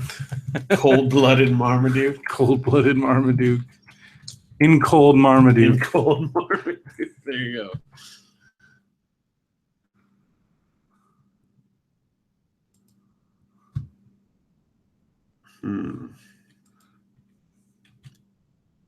Oh my God. I'm scared. Oh, he's pulling ahead. Holy crap. He got Pennsylvania. Is there like a little map? There's not very many questionable ones left. God. These close ones, though, Michigan, because like with provisional and write-in, I mean mail-in ballots, and Michigan overseas ballots. Michigan has 16 electoral votes. Wisconsin. New Hampshire only has 4. Oh my God. Oh my God. Oh my God. Minnesota has 10. Yeah. Are they counting the like maybes in it right now? No, the only things that are counted are the check mark. So there's still a question. But Wisconsin 10. That would cancel out Michigan. We're looking at Google right now, Mario. But I think all the totals are different everywhere. Yeah. This is going to go to Congress. Yeah, I mean, because whatever happens, there definitely isn't going to be a concession, right? No, I mean, I don't think so. Let's see what's going on in the actual news.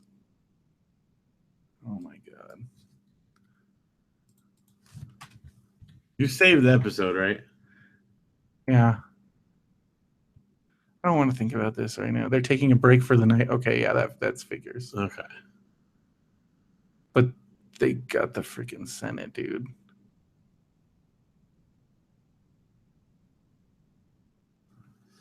Well, that's a thing. I don't want it to be a thing.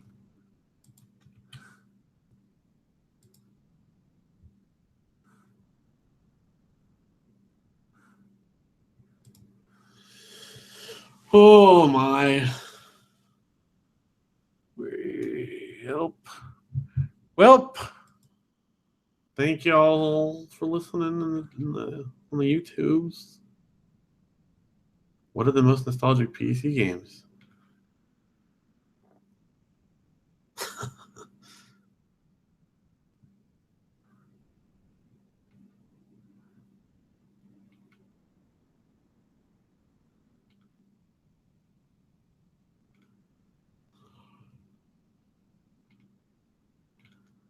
Oh, everybody's mad. Everybody's real mad. Everybody is real mad. Everybody's freaking out. I don't want to see everybody freaking I out. don't want to look anymore. I don't want to be a pirate.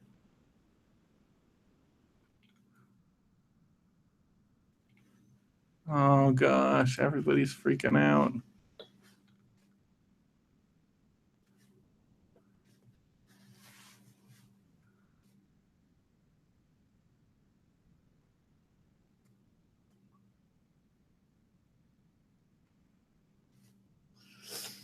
Well, that's possibly one of the worst parts. It's not over anything. This is what happens when only 28% of the people vote in the primaries. Yeah. Well, don't stay up all night stressing about it. Do you think if Bernie had won the primary, he would have won, right? Probably. Because I feel like more Republicans would have voted for him. I'm sure of it. But But that's still.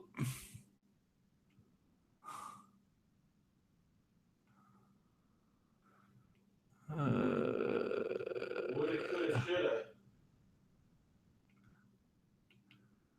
It is 2000 all over again, right, Mario? Like, how did we not learn our lessons?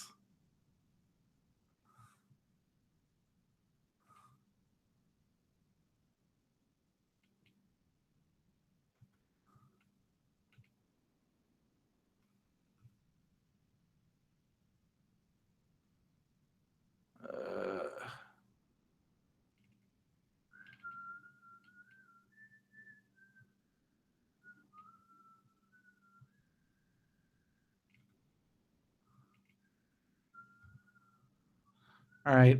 I'm signing out. Good night, everybody.